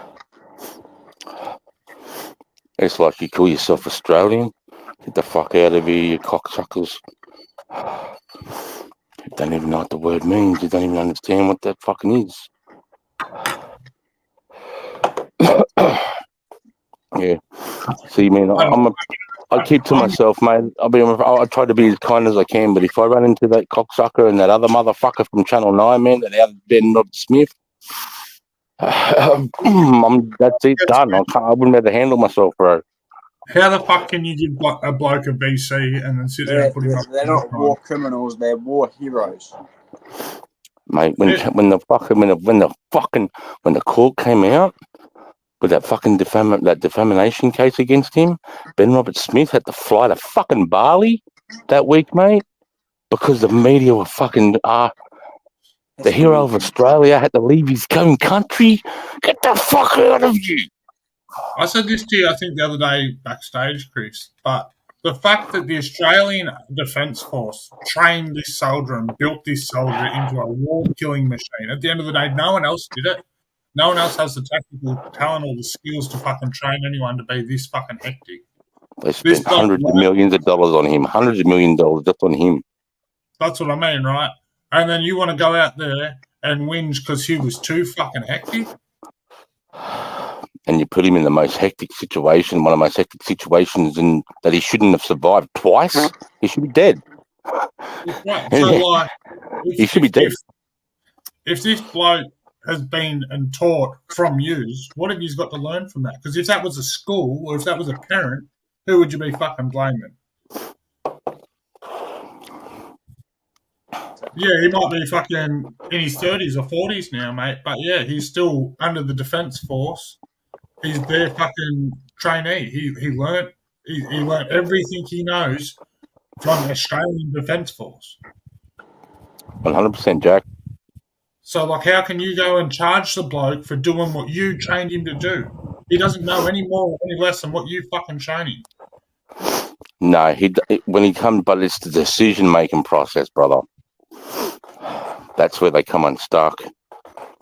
Yeah. Some of the decisions they made, but they're in such high-pressure situations, and they're seeing shit people can't even fucking imagine, bro. But this is People not can't even a imagine it. years. Like, we looked this up the other day. It's not like this bloke did just 1 or 2 years or fucking just a little bit. Like, this bloke was in it for his whole fucking life. I think we read from 17 or something. Yeah, man. So all he knows, bro, is soldier. And then you just want to fucking complain because this bloke's a fucking a soldier. He's a fucking. You can't just release him back into society and expect him to be fucking normal and not suffer from fucking anything. I'll tell you that much. I don't care who you know or what you think. He's the most dangerous man in Australia. When I seen, and I've got a lot of respect for Chris, right? Straight up for anyone listening. But when Chris stops and goes to me, mate, you could go and get 5 of the most hectic. I don't care if they're Russian, Ukraine, fucking Lebanese. I don't care what they are. You can go get 5 of the most craziest Chechens. He's actually fought Chechens. And you sit this one cunt in front of him, and he guarantees me we'll have a beer with this one cunt in about 10 minutes. Even if they've got weapons. Just. You don't learn that going to the gym. He's the point. We are a spear. Well, we are a spear. He's the point of that spear. Chain Matt. Hey, Chain Matt.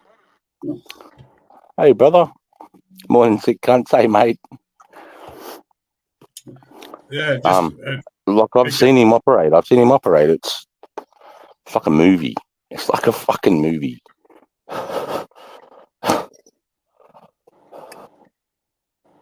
And like at the end of the day, even if he did do, say, let's just say for argument's sake, let's say he did one of these war crimes. Let's just say there's fact on it and there's evidence and he did one, right? Yep. In a fucking war zone, in everything you put this bloke through, is he really fucking worthy of putting up on fucking charges because of that? When you dropped him into an apple orchard, mate, of 110 fighters, mate, no, they should be killed. You've got a bit more knowledge than us, but Chris, and even from someone with very little knowledge to the topic, this bloke has gone and earned most of the fucking medals as a soldier can. He's fucking fought his whole fucking life. He's got every award you can get for bravery, from the very highest award of bravery to everyone underneath. He's got them all. How many deployments did we read the other day? It was something stupid. He's done fucking all of them. Yeah, like 8 or 9, even 12. Unfortunately, the bloke's far from fucking normal, has far from normal thoughts, and you put this bloke in a war zone, he's probably going to do some very sadistic, fucked up shit. Unfortunately, this is the bare truth of it. You put a bloke in a fight for his fucking life again after he's been done 8 or 9 times, this bloke's going to fucking fight. This guy's run, sprinted at like machine gun pits, mate, firing at him, and he's doing this, and then jumps over and fucking roundhouse kicks a gunner in the jaw, nearly kicks his fucking jaw off. And while the gun hits the ground, he pulls his M4 and puts 2 in his fucking head, mate. Then grabs their fucking machine gun and he's fucking the whole way up a ridge. Just owning, mate. He's killed like 70, 80 cunts on a ridgeline by himself. It's insane, mate. And then the 3 boys, because he's like, I see he's on the other side, boys, I'm taking one. He was going to die. Because he knew that when the situation, instead of all 4 of us dying, I'm doing it. He's going. It takes me out thinking about it. It's a hard decision to make. And he took it. And then they gave those guys, because all the guns just went straight to him. So he's nearly got all the fires. He's nearly got all the 110 guns firing at him while he's sprinting across a 50, 60-metre gap to a machine gunner straight at them, and they're firing at him. Oh, mate, the look on his face as they're running at him, bro, would have been priceless.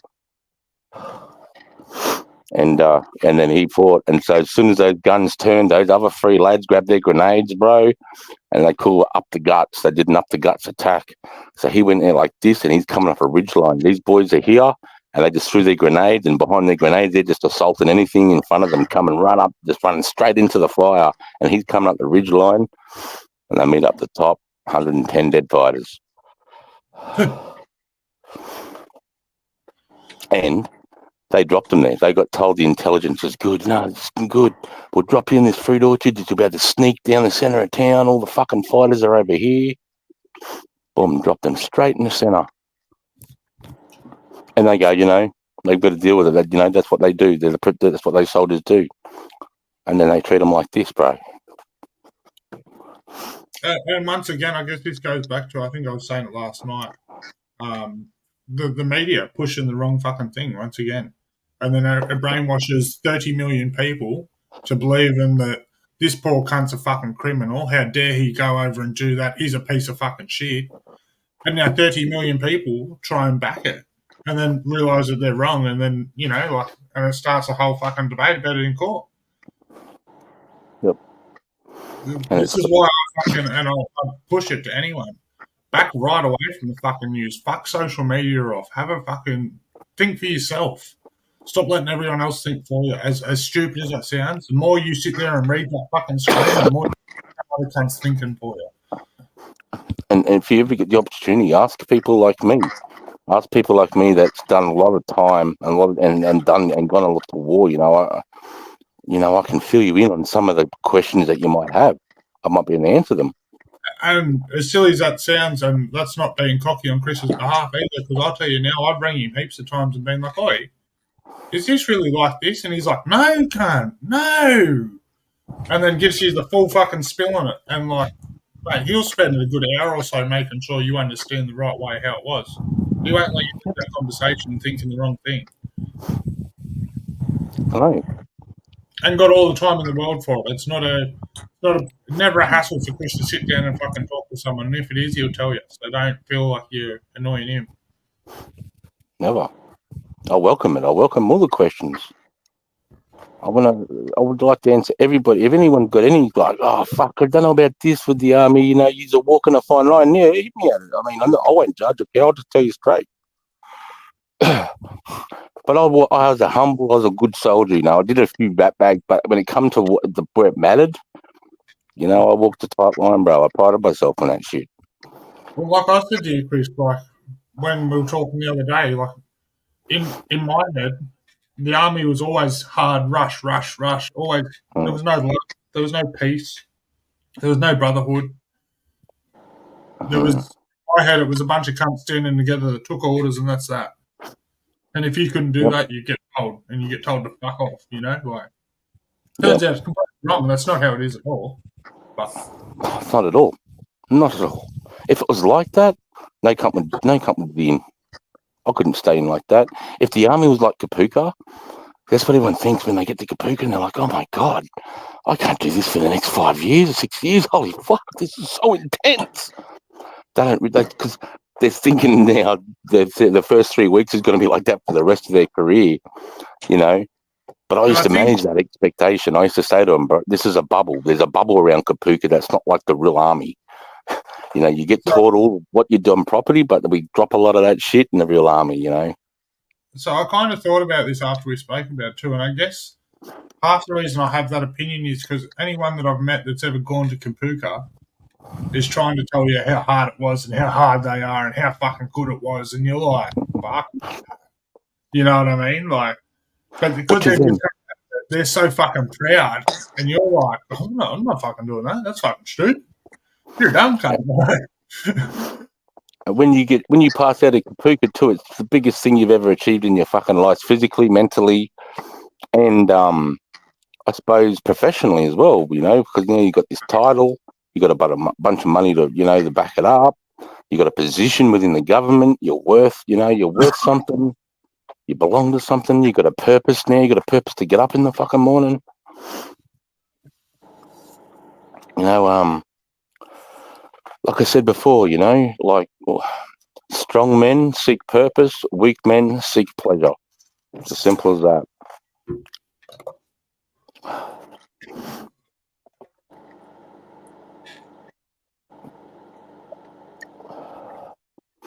That's why I think a lot of these gangsters, I'll just say, end up turning on each other and going and not being the men they think they are because they're seeking pleasure.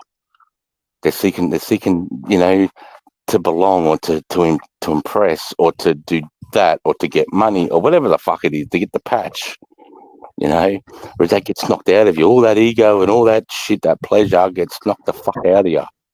And if it doesn't, you end up leaving because you don't fit with the crowd because you start to get with what they're trying to push.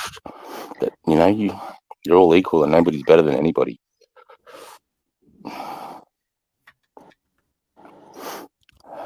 But then you do rate each other amongst each other, you know what I mean?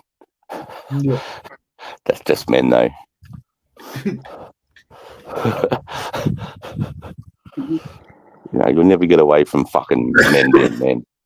You know, even in the war zone when I needed them to be my guys, I'd still every now and again I'd have to fucking slap one in the back of the head.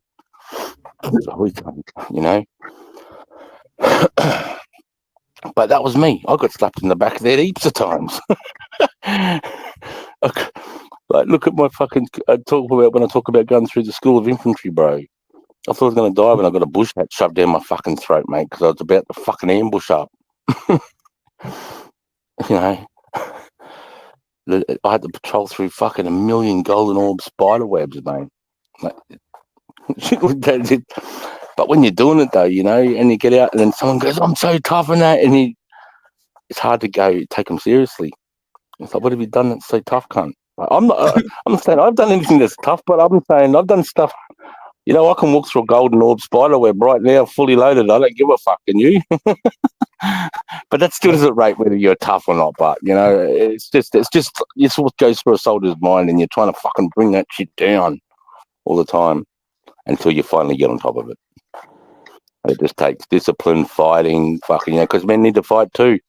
That's what I mean. Sometimes on a Friday afternoon, we get home from bush, we put the ring up and we go, right, if anyone's name gets called, you got to fucking go in 1 minute. That's it. Sort it out here and there. And you have to do that sometimes because you just can't. I've tried everything in the book. I'm like, right, that's it. Fuck it. Can't sort it out right now. Boom. And you let it happen. It just have to happen sometimes like that. You don't want it to, but that's just men. That's the side effect of being a fucking man and dealing with a bunch of alphas. I'm sure if you go and look hard enough, Cowboy, you'll find some combat footage of BRS, mate. But is there any combat footage of Ben Roberts-Smith? I haven't searched any because I've seen it real time.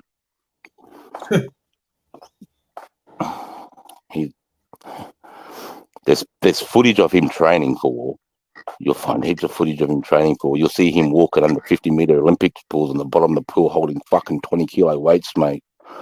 And what he's doing is he's testing his panic. He's put himself in a situation. He's fully walking underwater and he's holding his breath so long until he's on the verge of drowning, and then he tries to hold himself in that state of mind, mate. Because what that does is when you're in a situation where you get to take on 70 fucking warfighters, it brings them into a flow state, because all these crazy shit that they do psychologically, like getting in the Bass Strait between Melbourne and Tasmania. They'll get dropped off 3 o'clock in the afternoon. They get dropped off 2 kilometres apart in the middle of the Bass Strait. See you tomorrow afternoon, boys. You just got to fucking float and deal with your own fucking demons all night in the ocean, bro. If you haven't been across that Bass Strait before, that current is the strongest current in Australia. It's one of the scariest places to be. It's hell. But they put the toughest men in. That's where they train the toughest men. Alone being in it. Yep. And this is what these guys do. They put themselves in that state of fucking panic and then hold themselves in that moment and get used to it and understand it and try and, how could I use this to my advantage? They wouldn't feel fear, would they, Sarge? They wouldn't what, sorry? Feel fear? Everybody feels fear. But fear, you can control your fear, mate. Fear's not real. You can control that feeling, mate. You can control that feel. So you'll feel it, and then you understand it. But you got to put yourself in that situation. You know what I mean?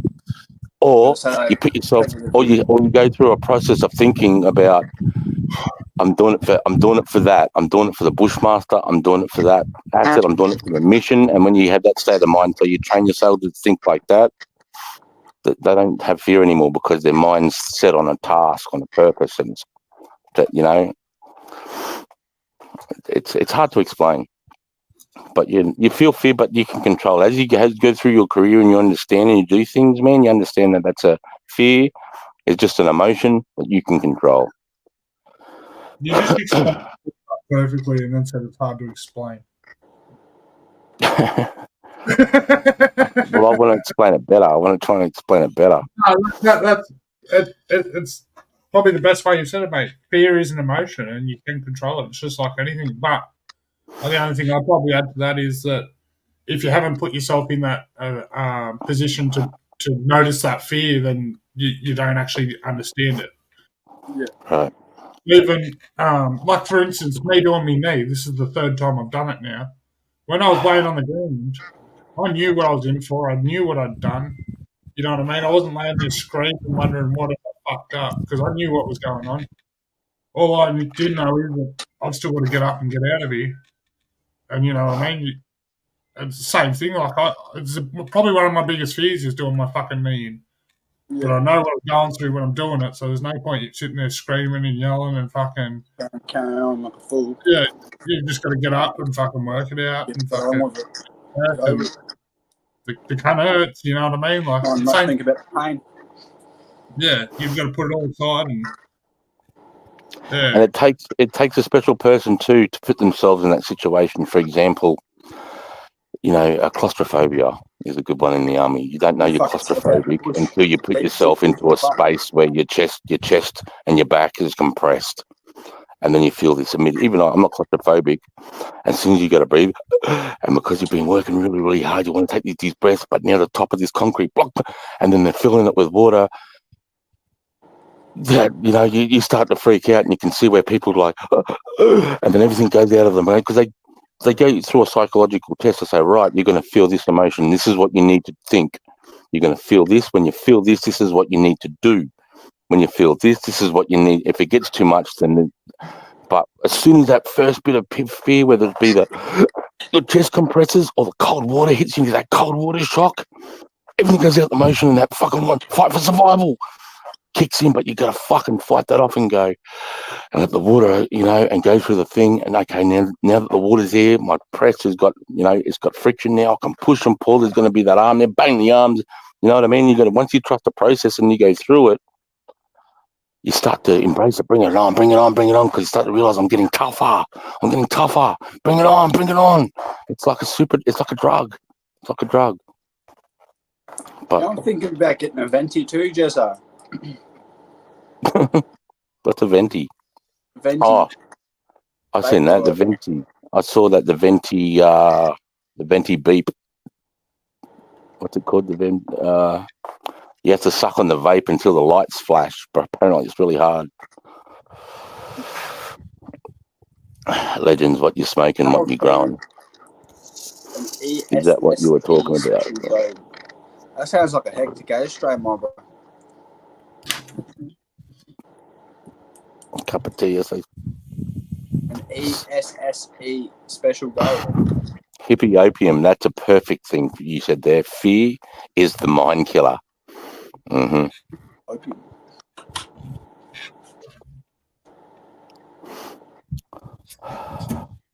See, here's a good example of fear for me.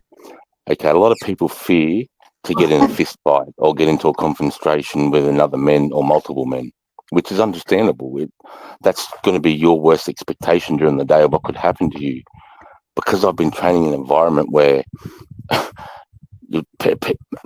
multiple people want to kill me every fucking day. Rockets falling out of the sky, IEDs, rounds.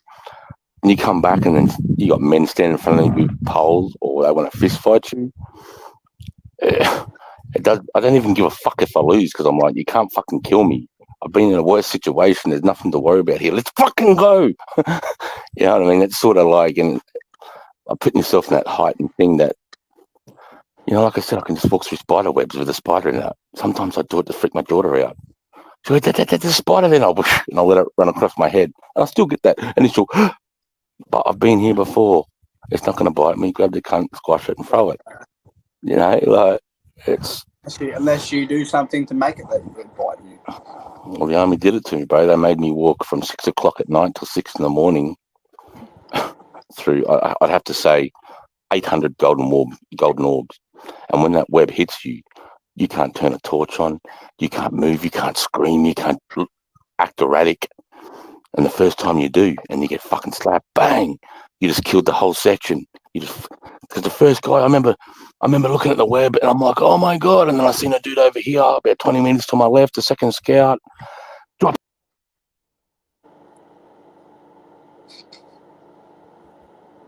He's going like this.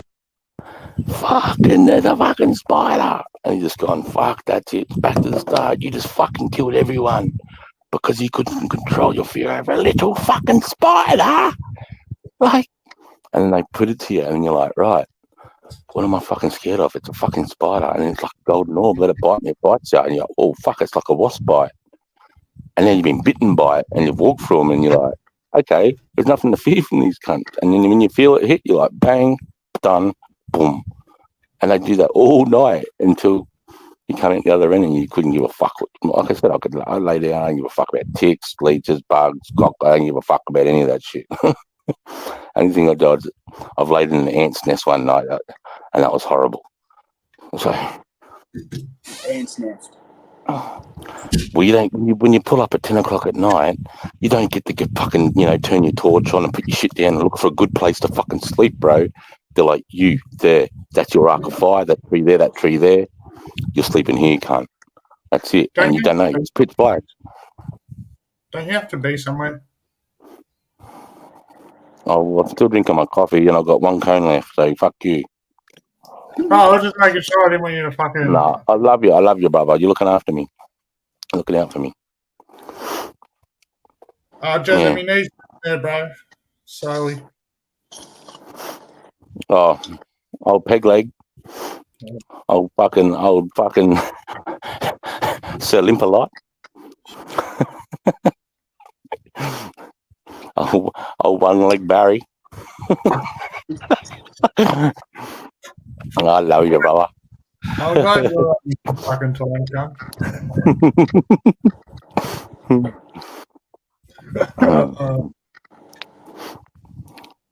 Swim under a waterfall in deep water. The shock is a thrill when you hit water. Yeah, bro. Cold water shock. It's fucking real, bro. It took me a long time to get over that, man. To control your breathing, because when that cold water hit, he just goes. I used to go swimming in winter. Down here for boxing, and that used to fucking drill. My knees used to go purple. My hands used to go purple. I used to lose old blood circulation through my hands, through my knees, through my shins, everything, man. Cold just gets to you. My cousin, she went years ago. She went up to the Allen River, and it's freezing fresh water out there, especially in winter. It comes straight out of the fucking snow. And she went up on this rock, and she got a backflip off it. And as she done, she's landed flat on her back and broke her back. But the water was that cold, it put her into instant shock, and fucking it was one of the things that saved her. Yeah, she can still walk today, but fuck, it was lucky. We got a couple like them down here, bro. We got a massive blowhole down fucking. There's one down here in Kingston. And there's one down fucking where I used to live down Denali, but there's one. It's past Denali. It's like they call it Eagle Hawk Neck, legit where Port Arthur is. Legit, like you go there, you go past there, it's Port Arthur, legit where. And fucking the blowhole down there, man, and there was like teenagers jumping. They went over the fence and they were jumping like in the blowhole, and they didn't time it well. They hit the fucking sand. The sand shifted on them, and fucking broke their spines completely, killed them. Straight away, instant kill. Kill them. Yeah, kill them. There's like 3 graves down there, grave sites down there on the rocks. And then there's a massive perimeter where you cannot get over that fence. I know, fella. I was there fucking hanging out with him the day before. We'll fucking run around being dickheads. Next day was Australia Day, and he went down the Catherine Hill Bay and jumped off the rocks, fucking drunk with a bunch of cunts. He's now paraplegic for the rest of his life. I feel sorry for Rufus, bro. I used to have a mate, bro, and he's in a wheelchair for the rest of his life now. You know how you get that like white fucking what's the frosty shit on your roof? Yeah. Yeah, he was up on there in the morning, fell off the roof, didn't have a harness on. It was up the Great Lakes in Tassie, and where the Great Lakes are in winter, it completely freezes, bro. Like it just freezes. The lake freezes and all, like it goes to ice. And he fucking fell off the roof and broke his spine, and with a like you just said, Jack is paraplegic for the rest of his life. Got a massive payout though. He can still drive though. He got it set up in his car where he can drive. Still, like he doesn't even need to move his feet. It just does it with like I don't know. It's with the steering wheel and shit. It's weird as. It's fucking pretty cool. Yeah. Oh, I know heaps of guys. I know a few guys missing limbs and paraplegics, bro. It's fucked. I feel sorry for them, bro. But they're the most. They've survived something. They have some stories to tell if you ask them. But sometimes it's a bit private to do with the army. Veterans especially. I wouldn't ask a veteran what happened. Yeah, you can. You can. No, it's not. No, it's not. In my I'm telling you right now, it's not. I met a bloke that had been blown up 18 times, Chris? 18 times. You talking shit? Some cocksucker, brother. Some cocksucker Jack was moving an army guy or some fucking dickhead. 18 times. Fucking right. You had all the fucking stories you've done. I don't know anyone. I don't know anyone that survived once, let alone twice. IEDs we're talking to. You don't. IEDs. You don't walk. Actually, there's one instance I can think of a guy. It's fucking funny. I might tell the story tonight. Actually, I might tell the story tonight. I won't tell it now. You walk away from 18 of them, Chris. Lying cunt. He's a lying cunt. What the fuck? I was saying them, bro. What about that? Look, I'm sure there's probably more to his story than If someone said that in my present Australia, I'll be going, you need to fucking tell me all 18 right now, where and when, motherfucker. Right. You lying cocksucker. There's also Unfortunately, Americans at the moment in my doing it, going position, over, saying they've been in the got all the shit on. yeah, the shit. Yeah. But unfortunately, in my position, Chris, I've got to shut my mouth and fucking grin and bear it. But I'm sitting there the whole time in my head going, fuck, I just want to ring Chris and grill this cunt. I just want to ring. Expose you, mate. I don't know what guys got to lie about their service, bro. You served. Just be proud of what you done, cunt. Like, you don't need to dance it up. Fuck. Just serving good enough. Fucking needs more dragons. Well, this was the crazy part. The bloke had a gold card and stuff, and like he'd done things, and like there was lots of things to prove. Like he was definitely somewhere, and I was there moving him as a toll job, so he was definitely defend. But like I can't remember, it was a while ago. But some of the things that I rang up and told Chris, it was just like he's like, "What the fuck are you talking about?" And I'm like, "Bro, I've had to deal with this all day. Like he's been bugging me all day." Just. It just got worse and worse. The bloke, I don't know. He probably had a lot more to his stories, and there was probably a lot more shit that made sense. Or I don't know, but the way he told his little spin-offs, it all sounded like bullshit to me, and I've never even been there. So when I rang Chris, and I'm like, "Oi, how about fucking this, and this?" And he's like, "How about go and fuck yourself?" Fuck yourself. That's just nah. That doesn't happen. None of that happened. And I'm like, what do you mean none of that happened? Like, this cunt's fucking telling me he flies from here to there and he does this and he does that. And he's like, nah. And then Chris tells me the facts of, like, why it wouldn't be that way and how they would do it. And it's like, well, now you actually point out the fucking common sense to it. Like, you're right, too. Like, It shits me because in cunts like that give the other veterans, you know, like well, the last cunt I spoke to, bro, he said he got blown up 18 times, and I spoke to this other veteran, and he said he was full of shit. You know what I mean? Like, fucking stop lying, cunt. That's a lying disorder. What happens if I make it a lying disorder? How many times? Just once or multiple times? What's that? Sorry. How many times does one lie make it a lying disorder? Once or multiple? Depending on the situation. Depending if it's a massive lie. The part that gets me, right, this fella, imagine if I had a big interest and I was about to go and join the army, and I was like, just in the back of my mind, I hadn't told anyone, and this was just some of the things I was going to go and act on, right? And this bloke's there telling me how he's been blown up 18 times, he's been shot apparently, he's that, fucking, and all this other shit. Like, instantly, I'd be like, oh, fuck that. I don't want to be blown up 18 times and possibly not survive, you know, and then they put you on that. It's in person as well, Jack. Yeah, where if this bloke sat there and told me some of the truths to his shit, I'd probably go and fucking get me paperwork, you know what I mean? Like, it's just one of those things, like, and I suppose that's what drives you to do this, Chris, but it just, yeah. It's hard too because I'm putting myself out there, mate. You know, I'm putting myself out there for another veteran to come out and go fucking and start shit with me. You know what I mean? You know, I'm putting myself out there. That's why, yeah, fucking bring it on, cunt. Exactly. That's why I'm doing it. I don't give a fuck. I've nothing to hide. Let's go.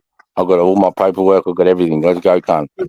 The reason that you'll never come across that, Chris, is because you're quite a humble person these days, mate, and that you could cop honest fact on the chin and say, you know what, you're right, I didn't know that. That's changed, or that wasn't like that when I was there, or whatever the fact might be, right? And you'll take that and you'll learn from that instead of being like, fuck that bloke, he's a queer cunt, he don't know nothing, he wasn't in the army. You'll be like, oh, this bloke knows more, like, knows something I can learn from, and then you take 100. that on. That's why you'll never 100. come across that problem. Yep, because I know they're checking me out. I know for a fact. Like it, and as long as you keep stating the year that you left, and things may have changed since then, but this is as far as your knowledge can span. All I'm going to speak on is my experiences, mate, and what I did. That's right. Then there's nothing no one can say. And I just done a lot of shit in a lot of places. If someone else is talking shit, I you know, like, you just know, bro. I know. And like, you couldn't even tell me them, but I can guarantee when you end up in a conversation with someone, there's a couple of things subliminally that you just fucking ask. Like, you just do it, you know what I mean? And whatever they are, fuck knows what they are, but I'm sure you can pick them out pretty quick. Yeah, bro.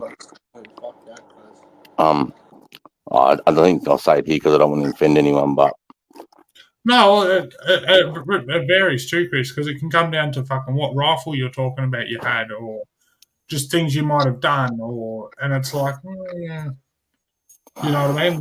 But it's like 2 or 3 things, and it can set you the truth straight away because you've got knowledge in the field.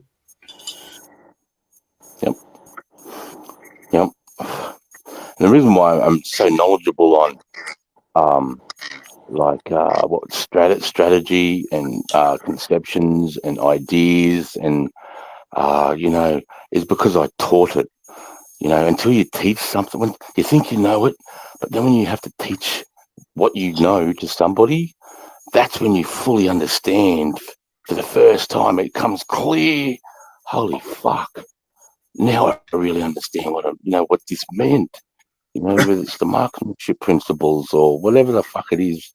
When you got to teach it to somebody confidently too, because I've got to teach it to 9 men looking to me, and I've been telling them all week, I'm a fucking expert. I'm this. I'm that. You don't know nothing. You're not this and that. And then I go out for my first lesson, and they're expecting the best of me because I've been talking myself up. And you go out there and you only half know what you're fucking teaching. Do you want to be that person? One act of that wrong. They learn that one act wrong that whole fucking career. That's not a. That's the reason why I went. That's the reason why I went back there. Because of that shit. You know, I went back there. Did you ever have something that someone fucked up in your training that you struggled with? Something that fucked up in my training that I struggled through my career with? Yeah, for instance, let's say someone was training you how to put your gun together and they showed you one wrong thing which become a bad habit. Or fucking, you know what I mean? And you struggled with trying to fix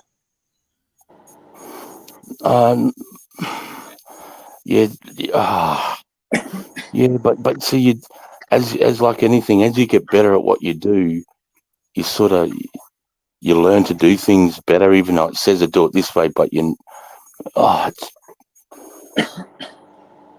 So there was heaps of shit where the way you were learnt and the way that you learnt to do it were 2 different things. So the way you were learnt, yeah. You could tell when you're being taught something and the person that was teaching you wasn't 100 on it. You know what I mean? No, I know what you're saying. Yeah, it's hard to explain. Or it's like because me trying to say, control a gun because I've got no idea, as we know. But it's like me trying to get up and school you on how to fucking train a gun because I've read the textbook. Like, I'm not gonna relay that all the knowledge because I don't actually understand it. No, that's right. That's exactly right. But I've done the 7 years of that, and now I've got to teach all this stuff.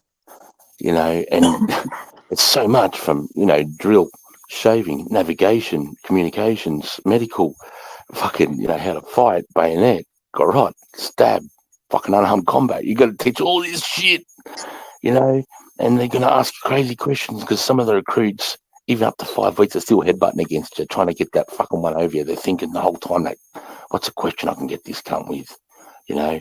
And you know, they'll ask you some crazy question, but I've covered them all, you know what I mean? I've heard all the questions. We come up with crazy questions so that you just, you know, and you're also telling the guys too the whole time, don't be scared to ask a question. The only stupid question is the one that's never asked. That's why when people say, oh, sorry, mate, that was a stupid question. So no, it fucking wasn't. The stupid question is the one you don't ask. Every time, because you obviously trained a few fucking people at Kapuka. Mm-hmm. So every time, what was the hardest topic that you always come back to and thought, fuck?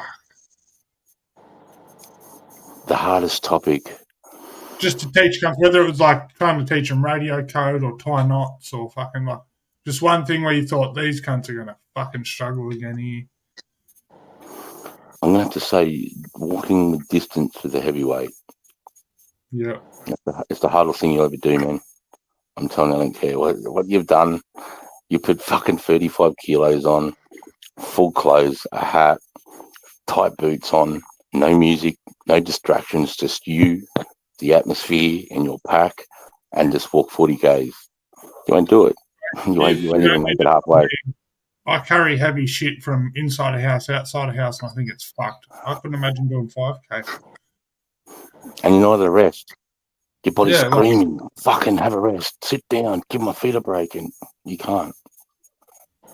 Yeah. It's the hardest thing you'll do. It's the hardest thing all people come across is, you see, we're doing a 40K pack march Friday, make sure you got this, and you'll see Thursday, oh, my leg's sore, you know, I can't do this, oh, my missus is sick, I've got to look after the kids tomorrow, Sarge, I need to put leave. You fucking weak cunts. You don't want to walk tomorrow. I know this trick, I was a digger, I don't give a fuck, but I embrace that shit, I love it. Because you put yourself in that, when you're in the 23 kilometre mark and you're in the height of, your fingers are feeling numb, you've got to deal with how to get that, move your crap around, get the fucking blood flowing through your fingers again, man. You got to learn how to do all that stuff. Because at any minute, you might have to fucking start firefighting and you can't be not being able to feel the fucking trigger and the magazine. Yeah, anyway, you know. Besides physical stuff, was there ever one person where you were like, oh, this dumb cunt just doesn't fucking get it? Yep. Fucking heaps of times. Heaps of times. And you lose patience, mate, because you can't afford, you've got a certain amount of time to get it. You know what I mean? And if you don't get it by now, and we've given you ample time, you're like, we don't quit on you. We don't quit on, you know, we give you the benefit of the doubt. But there comes a time where I go, cunt, you need to have a good look at yourself, get the fuck out of here. You can't do this shit. But that's okay, you know, because it looks like you could be a brain surgeon. I can't be. Get the fuck out of here. Yeah. You know, for example. Because you gotta, it's hard, it's like constantly being tested because, you know, you got to get to the point where, you know, can I stand in a war zone and trust this guy to have my back? It comes down to that. Yeah.